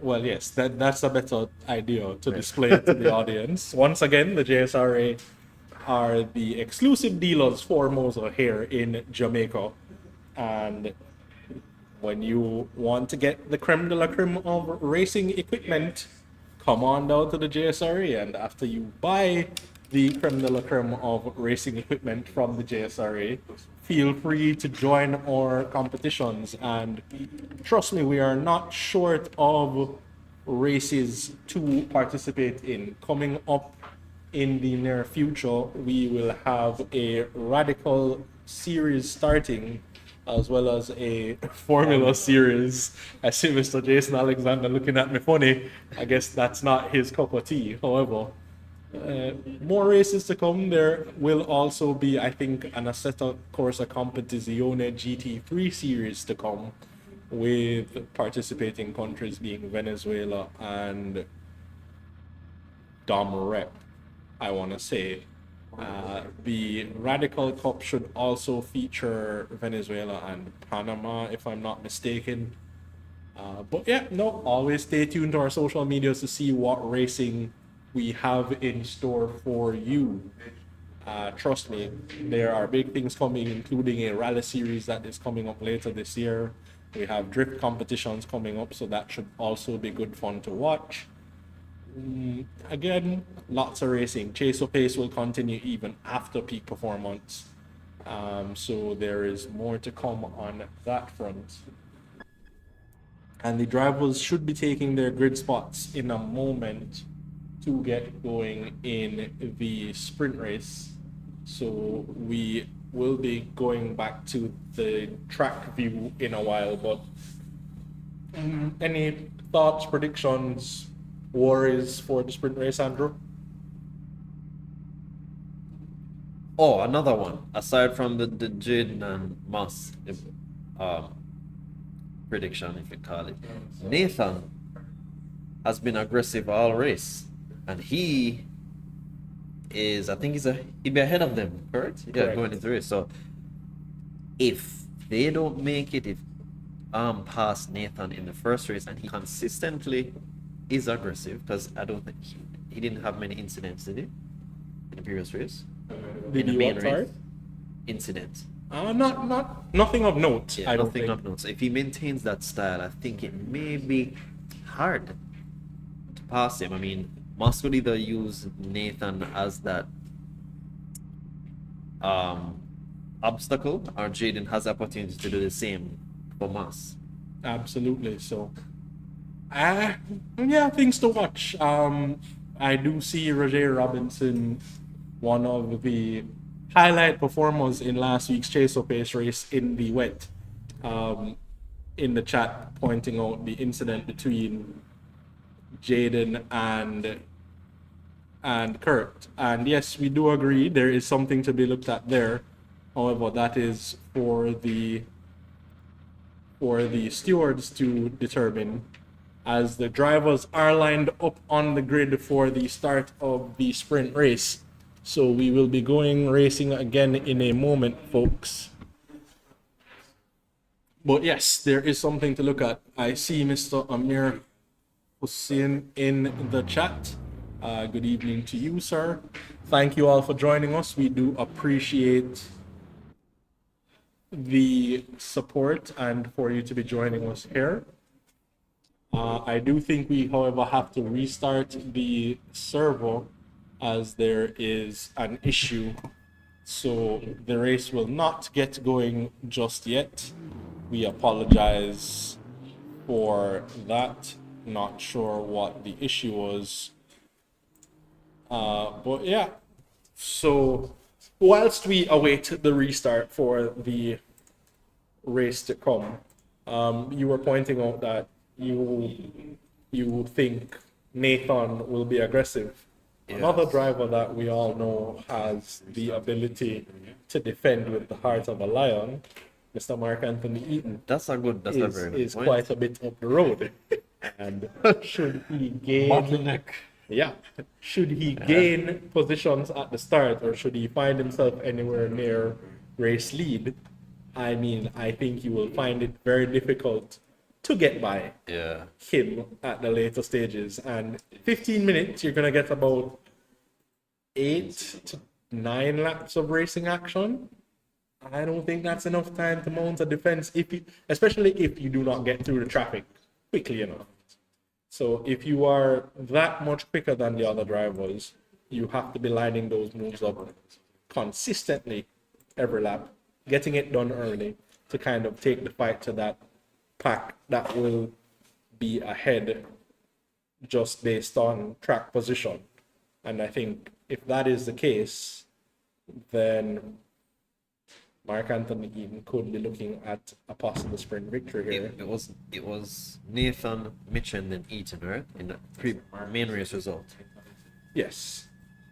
So Eaton and Mitchen start on the second row behind Eastman and Roper, who are starting on the front row. Oh boy. So that being said, by the time we get to the straight after turn 8, there will be all to play for. And we saw Mark's cunning on display in that move with Tavar Clark.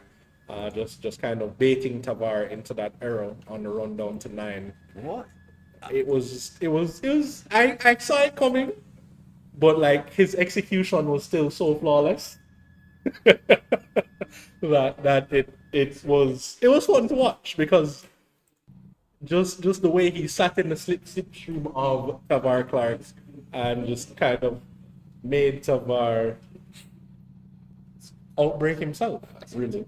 Yeah, I mean, back to the point that you made regarding Eaton, I think that's a solid point, because we have the two at the back that are going to start fighting. We have the one directly in front of them who's going to be aggressively driving and defending.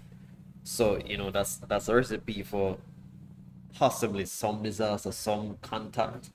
And you have Eaton now, who will be in front, further in front of those guys. So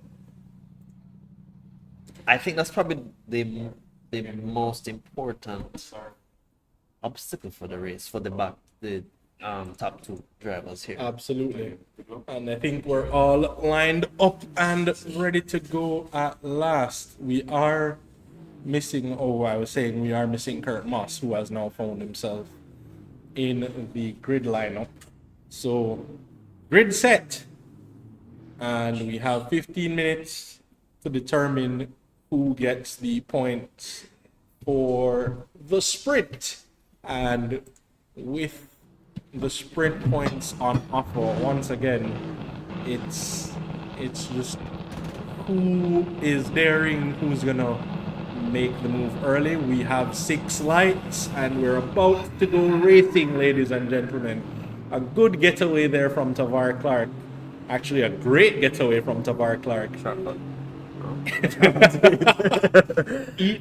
Eaton getting swallowed up there as Roper stamped on the brakes, but comes out of it. Oh no! And there was some contact there between Mitch and Wallace and Kimani Eastman, sending Kimani tumbling down the order.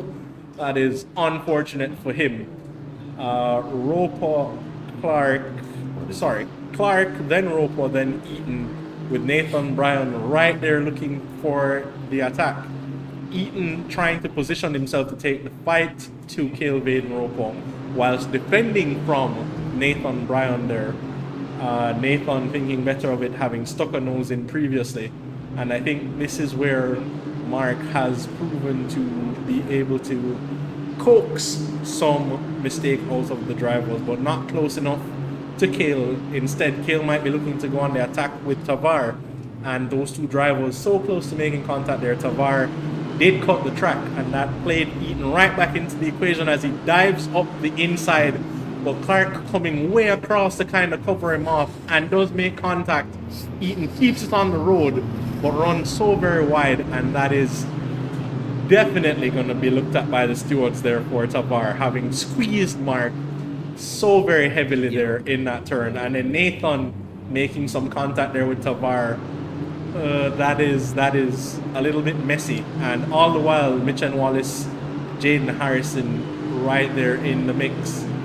And Mark seems to be having a look at Tavar, but Tavar not giving him an inch. And then Nathan Bryan and Kale Vaden Roper making contact. That was a late launch. Oh my goodness. Lots of action here on lap 1, and praise the Lord for El Presidente and the drone views, because that was a good shot to look at all of the action there in turn 1. As Mr. Daly mentioned in the chat, pizza money fix the drone, so big up Domino's every time. So as we see here, Eaton using the prowess that you so eloquently stated earlier, where he's going to try, or not try, he's certainly going to put Tavar in a position where he's going to have to give up that position. Because Tavar, and then I'm sure Mark will be even more incensed to do so given the way Tavar defended on the last lap. But Moss back there having a fight, and I'm not sure who he's having a fight with, has not made any inroads into the front. Looks like Kale Vaden Roper. But Moss not making any inroads here. Nathan Bryan has found himself stone dead last after that incident with Kale. and a Start tight from line there Wallace. for Mark through 11 might have given Tavar Clark a bit of breathing room, as Mitch and Wallace has found himself ahead of Jaden Harrison, and there should be a fight on there between Wallace and Harrison for that third spot. Certainly under the fire. Mark not getting that is a track cut there by Tavar Clark, running well into the pit lane on the entrance to turn one. And the stewards will be, I'm sure, noting that already in their heads. Eaton, I thought, would have had that move done already. I'm not sure if he's just giving Tavar a bit of space after the incident with him on lap 1. I think that's exactly what's happening. Prior to the incident, as I'm about to say, you know, Eaton has to sit in the back. All he has to do is allow Tavar and who else was it? I think it was Nathan at the time, but Nathan then got tangled with Roper instead. Okay. Yeah, so he seemed to second guess himself, like break. Oh, should I go? Should I not go? And then that kind of threw him off. But I think the approach is right now. Absolutely. Eaton there right with Tavar, and I am thinking he might, depending on the run that he gets down to 11 here, might be looking to set Tavar up into the final corner. Gets some traction on the exit there and look to be squeezing on Tavar. 4/10 between the two of them, and Tavar hard on the brakes. Looking a little bit squirrely. Eaton ever closer, just not yet finding the room to get by. And Jaden Harrison has made the position on Mitch and Wallace, and I'm sure the last person Mark Anthony wants to see in his rearview mirrors right now is Jaden Harrison. So we will see how that shapes up in a few corners time. It's now or never for Mark in terms of I getting agree. that move done on Tavar, because you do not want to be in a fight with Jaden Harrison behind at this stage of the game. Yeah, he definitely needs a buffer based on the history that these two have had in the previous races. So overtaking Tavar within the next 2 laps, I'd say, Even sooner. even sooner. But I'm just gonna say, So this is as close as he has been to this point, as we now are on the run down to turn 9, and does look to be right in the slipstream of Tavar Clark. And is this where he forces Tavar into a mistake? Breaks a little bit earlier to allow Tavar any room to make an error, but Tavar sticking with it does seem quicker on the exit and is maybe setting up Tavar as he forces Tavar to the inside, which is a tighter line, and Jaden Harrison now right in the rearview mirror of Mr. Eaton. Not yet. Ooh, that is a dive and a half by Mark Anthony Eaton there. It did not stick, but is it considered a dive bomb if you go on the outside? it's still a dive bomb. So if you were not in position to make that move, a dive bomb is a dive bomb all day, every day. And contact made between Clark and Eaton there. And that sent Tavar spinning off the track. And I'm sure once again, the steward will be looking at that going, oh, that's iffy. But is it a 2 wrongs does not make a right scenario given the situation with Tavar Clark a few laps before? I don't know. Well, that is for the I said stewards to- earlier, you know, even if he's not gonna come out scot-free to that regardless, because of the penalties he's going to incur regardless with the track cuts. I mean, he's working against himself at this point. I'm sure as Kelvin Roper there having a moment Wheels and the hell. has now found himself tumbling down the order. Unfortunate there for Kale, having lost the car, and that promotes Mitch and Wallace to 3rd, and Kurt Moss in all of the fighting that we were watching between Tavar, Mark, and Jaden, as Jaden is now right in the rearview mirror of Mark Anthony Eaton. And this is where we will see that defense He's from gonna get Mark. the run. He's gonna get Oh, the run. Yeah, man. but he Poor ran dude. wide there, and maybe did that intentionally as he keeps a nose in on the run to 12 and has the inside line. So maybe a little bit of poor strategy, but no, wide again on the exit of the final corner, and Jaden Harrison does take that lead position from Mark Anthony Eaton. That is not the defense I was expecting. I'm not sure what happened there with Mark. Maybe in trying to set up his defense was a little bit too overzealous or generous in the braking zones, I should say, and has cost him the position. But he is sticking with Jaden at the moment, so we will see if he can maintain that gap to Jaden, give Jaden something to think about, and this is where I think Jaden is to be questioned a little bit. I've seen him crack under the pressure on a few occasions, so we will see if that is one more occasion. And 15 minutes has turned to 6 very quickly in all of the action that we have been following for this lead pair. Moss behind is close to Mitch and Wallace. The gap from first down to fourth covered by about 2.3 seconds, and it could be a fight on between all of these drivers for the podium positions. Moss certainly thinking about having a look at Mitchen in the next few corners. Sure. He's not 7/10 the gap, and I'm sure Kurt Moss will be trying to figure out where to get this move done in short order. Jaden Harrison now seems to be eking out the advantage over Eaton. 7/10 the gap, having gone up by about 4/10 over the last lap. 3/10, my apologies. And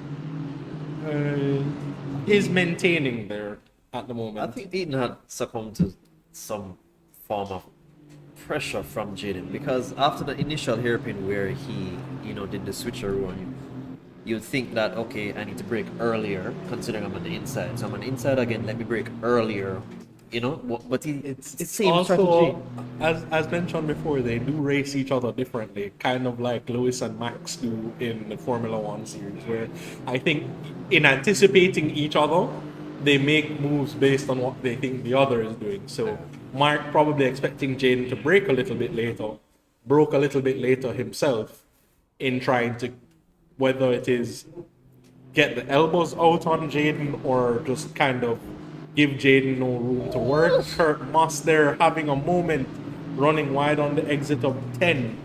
And just a very uncharacteristic race for Kurt Moss. That's not today. Yeah, that's strange to run wide there, especially. I think maybe just got a little bit too greedy with the chicane and had to run it wide on the exit in order to keep on the power, or just, to not lose the car really. So has dropped back from the lead group a little bit there, Kurt Moss.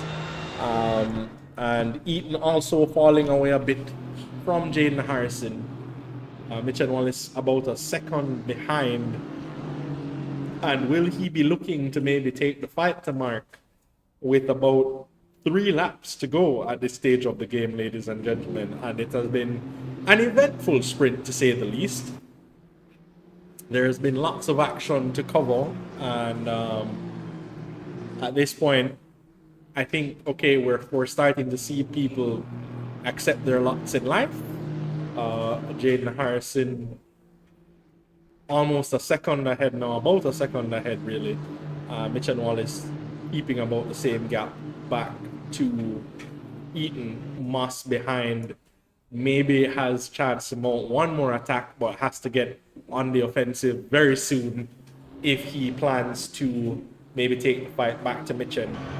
Eaton maybe still lacking a bit of pace, cannot keep with Jaden and is dropping back still further, but looks to be safe from any threat behind, as Moss is once again closing on Mitch and Wallace.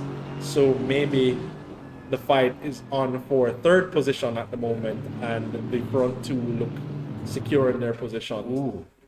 So as we cross start finish again, Jaden from Mark, from Mitchen, from Kurt, with 2 minutes and 20 seconds to go, I think we're actually going to get 3 more laps of racing, because it is two laps started in the time left, plus the final lap after time elapses. So with 3 laps to go, there is enough time there for Moss to attack Mitchen. The gap 7/10, just about. So Moss getting quite close to Mitchen here as Eaton is still falling away a bit from Jaden Harrison ahead.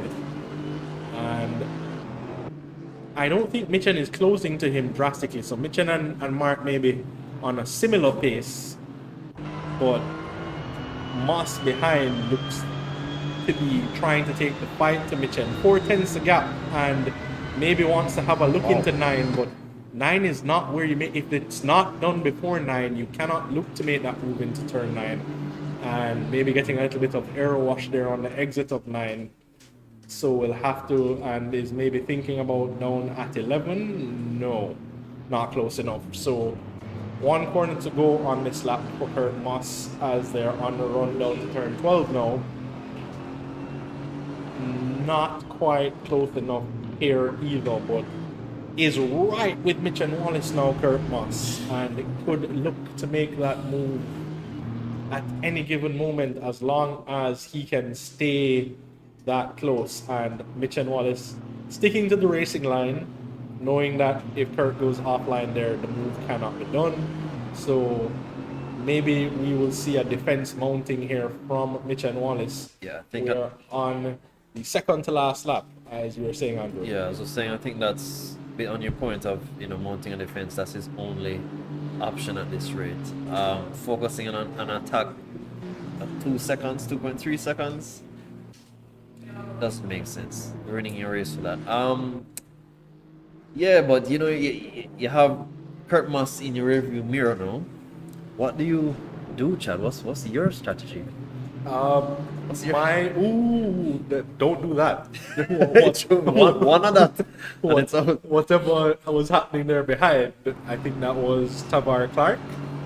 Yeah, Mitch and Wallace, don't take any pointers from there. But I think your best bet is to focus on the zones that passes can be made.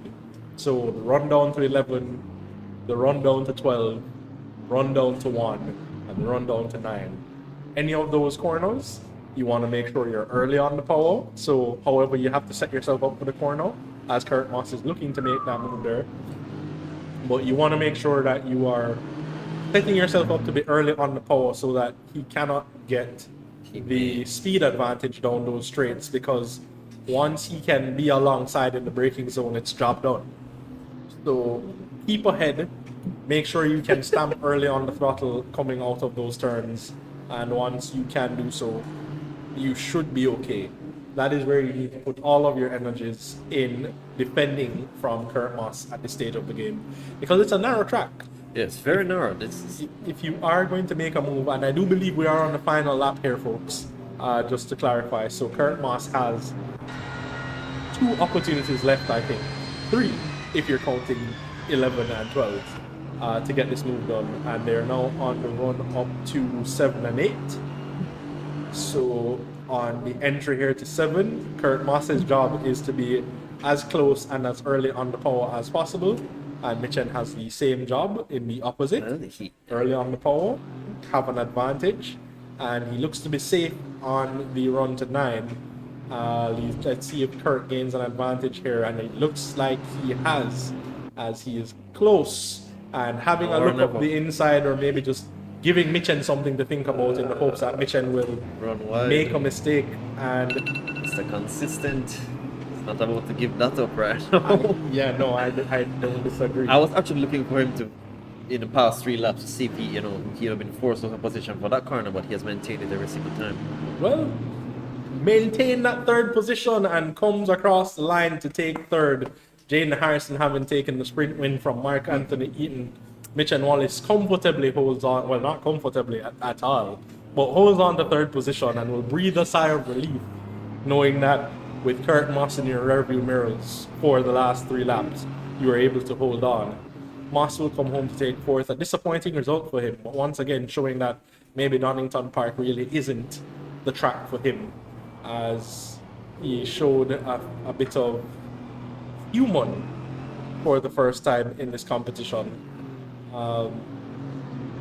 and the result has the race has concluded. Calvin Roper going very slowly is the only driver and has found himself out of gas, and I hope that he can make it back to the line, but it doesn't look very likely.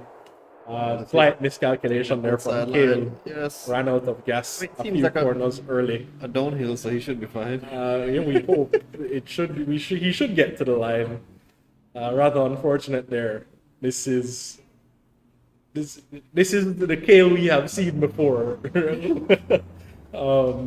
Just a small miscalculation has caused him to be a few corners short on the gas tank. So, But he will make it to the line, and that will conclude our race. so Chad, what's the standings looking like now, considering Mas didn't place whatsoever in the first race? How far is Mas ahead of Jade? Moss is 29 points ahead, so Jane Oh, would have no. gained, I think, 7 points in the first race, and another 4 points in this race, 3 points in this race. So he would have closed that gap from 29 to 19. Okay. So 10 points gained, and that gap comes down to 19 points. But again, there's a small asterisk. There are some things to be looked at. True. The stewards will have to take a look and determine what is to come of these events that took place here in the main race and in the sprint race, because there was some action in the sprint that might require the stewards, to take a look to determine if any penalties need to be applied. So whilst the results are live, please do stick around and follow our social media pages to see what, if any, changes in the standings might occur. I can tell you for sure, Jason Alexander gained exactly the same number of positions he started the race with, as he is sitting in the commentary box at the moment, watching on from the sidelines. I'm just throwing words. It's what I do. But yeah, not a bad weekend overall. We were provided some action. There was an on-track fight for the lead in both races, so that's good to witness. That's always the ask when you get races like this one, a good hard fight, but the hopes that the fight stays clean, that's a little bit iffy at the moment. I do see where some incidents took place. It wasn't as clean as you would have liked, but overall, not bad racing. I'm pleased with what I saw. I was enthralled with what I saw, and I am glad to be here, being able to observe this and commentate on this.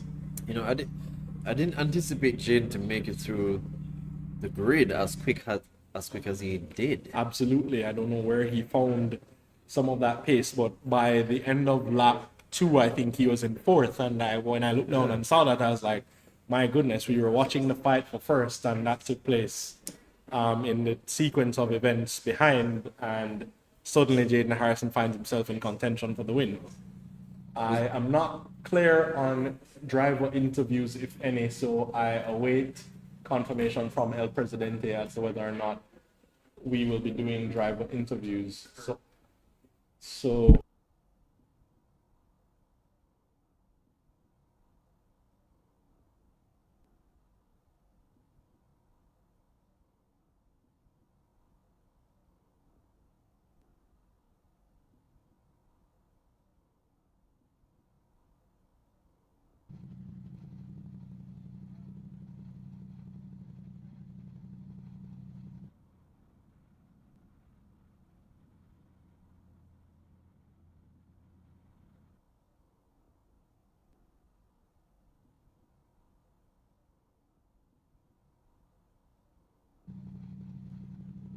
okay, so we will be having interviews with Nathan Bryan, who finished 3rd in the main race, and Jaden Harrison, who took the win in both races. And we will see who is available first. Nathan is already available, so we will start with Nathan. And my co-host here will go ahead. So Nathan.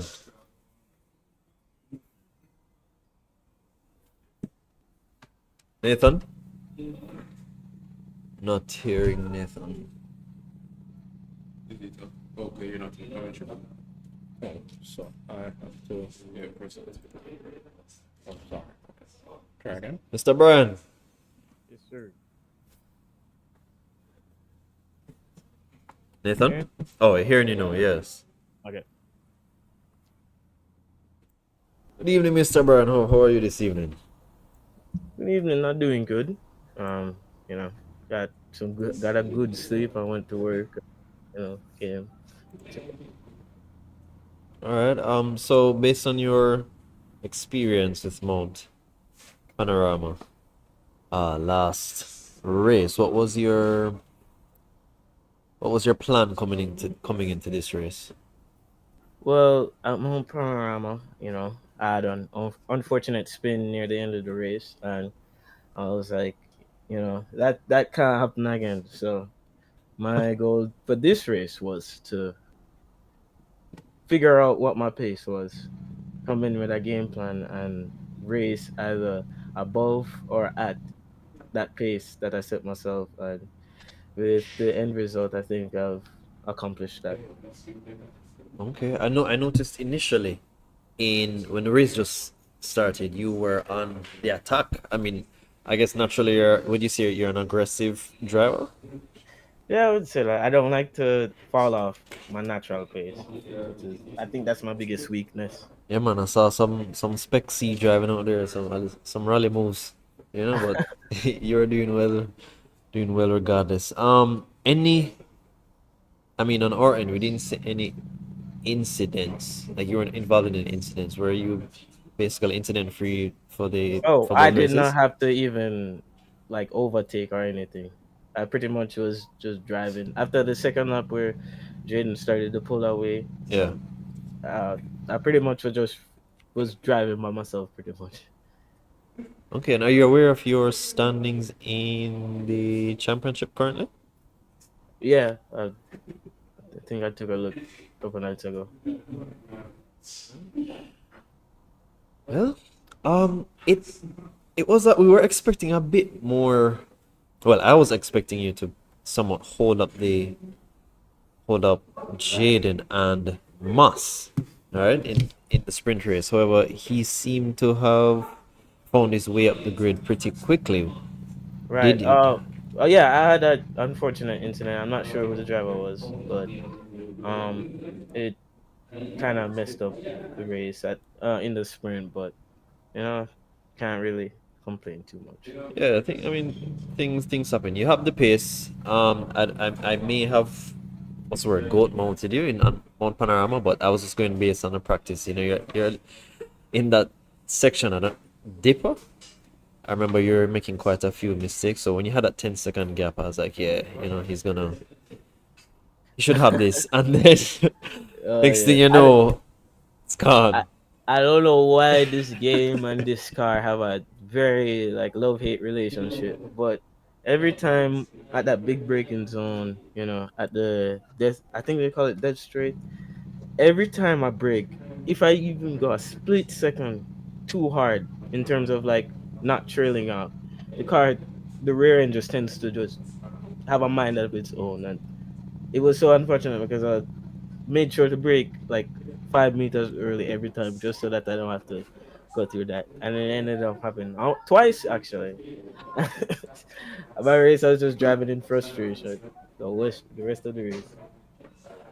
Yeah, I mean, it's just another learning experience. I mean, I'm sure you mess with your bias and things like that, correct? Right. Yeah. I Yeah. sorted that out. Yeah, that's not an easy track at all, at all. But you did well. You came here. You made your points, incident free for the most part. So I would say, keep it up. You're in contention. I I could be wrong, but I think you're 4 points within.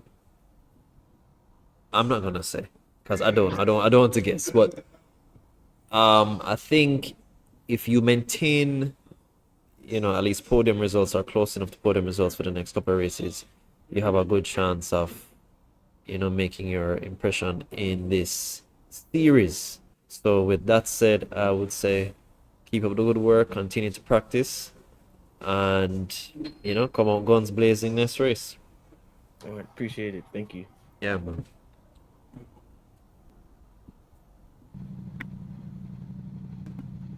Yes, ladies and gentlemen, that was Nathan Bryan. Next, we'll be interviewing Mr. Harris.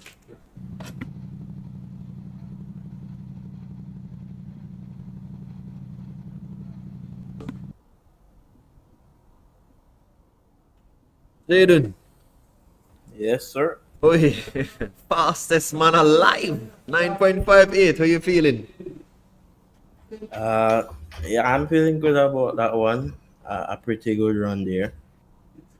Yeah, there was somewhat of an incident between yourself and Moss in the main race. Could you run me through that? Because on stream we only saw when you both hit door to door, and then after that he was off the track.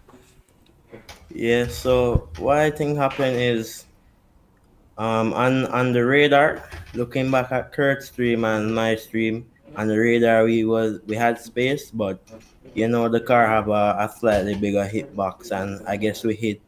I look like Kurt slightly missed his breaking point there, but it wasn't much. It was clear on my side, clear on his side, but yeah, that's how it just go. Yeah, I was wondering. I was going to make mention of that, but I didn't remember. The cars have a. Well, for those of the viewers listening, it has. How to explain it, Jaden? Like a mesh. So not because you don't see the cars touching on stream doesn't mean they aren't necessarily touching. If that makes sense. So they could be a foot apart, well, not so much, maybe 6 inches apart. However, they're still touching. So even if there's no visible contact, the game registers a contact, and as such, it affects the cars accordingly. So maybe that was the case with you. I'm not sure, but I guess the replay would say, would show us the true picture.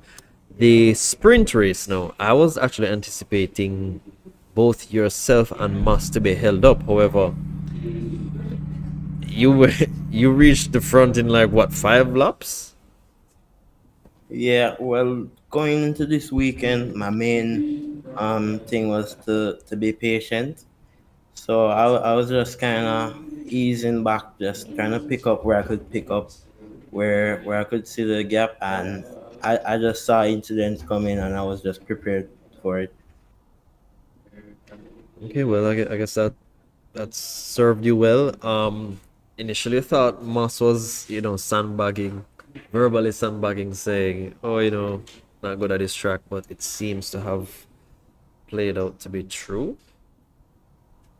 Seem to be struggling a bit, but yeah, you won't be perfect at all of these tracks, but good result nonetheless. Brilliant driving, good driving, and I guess we'll see you next week. Yep, hopefully we could get our next good run next week. Yeah, because you're what now? Well, you're gonna have stewards looking at the race and who for cuts and incidents and penalties being applied to whoever. But as it stands right now, you would be 10 points according to Mr. Dillon. 19 points. 19 points are back. He would have gained 10 points. You'd have gained 10 points, yeah. So if everything stands, you'd be right behind Kurt basically. So yeah, I just have to do the best you can do. Yeah, a good race from everybody, and thanks. Alright, Jin. Have a good evening. You too. Okay, so that was interviews with race winner Jaden Harrison and third place finisher Nathan Bryan. Overall, once again, good racing action. Yeah, Can't complain. for sure. Um, For sure. Peak performance is once again next week, ladies and gentlemen. We are not doing it bi-weekly for the round 6, which is Barcelona. So you have Barcelona to look forward to in 7 days' time. We do look forward to that race. It should be an entertaining one. That track has one of the longer straights in any racing calendar, next to probably Le Mans and Nürburgring. So, yeah, as far as Grand Prix racing goes, that is one of the longest straights. So it should be fun. But yeah, so stick around, and as mentioned, we have other series coming soon. So stay tuned to all our social medias for those events to be announced. And once again, thank you for spending your evening with us. We do appreciate your views here at the JSRA, and we look forward to seeing you again soon. So, yeah, thanks for watching, and good evening, ladies and gentlemen. Evening.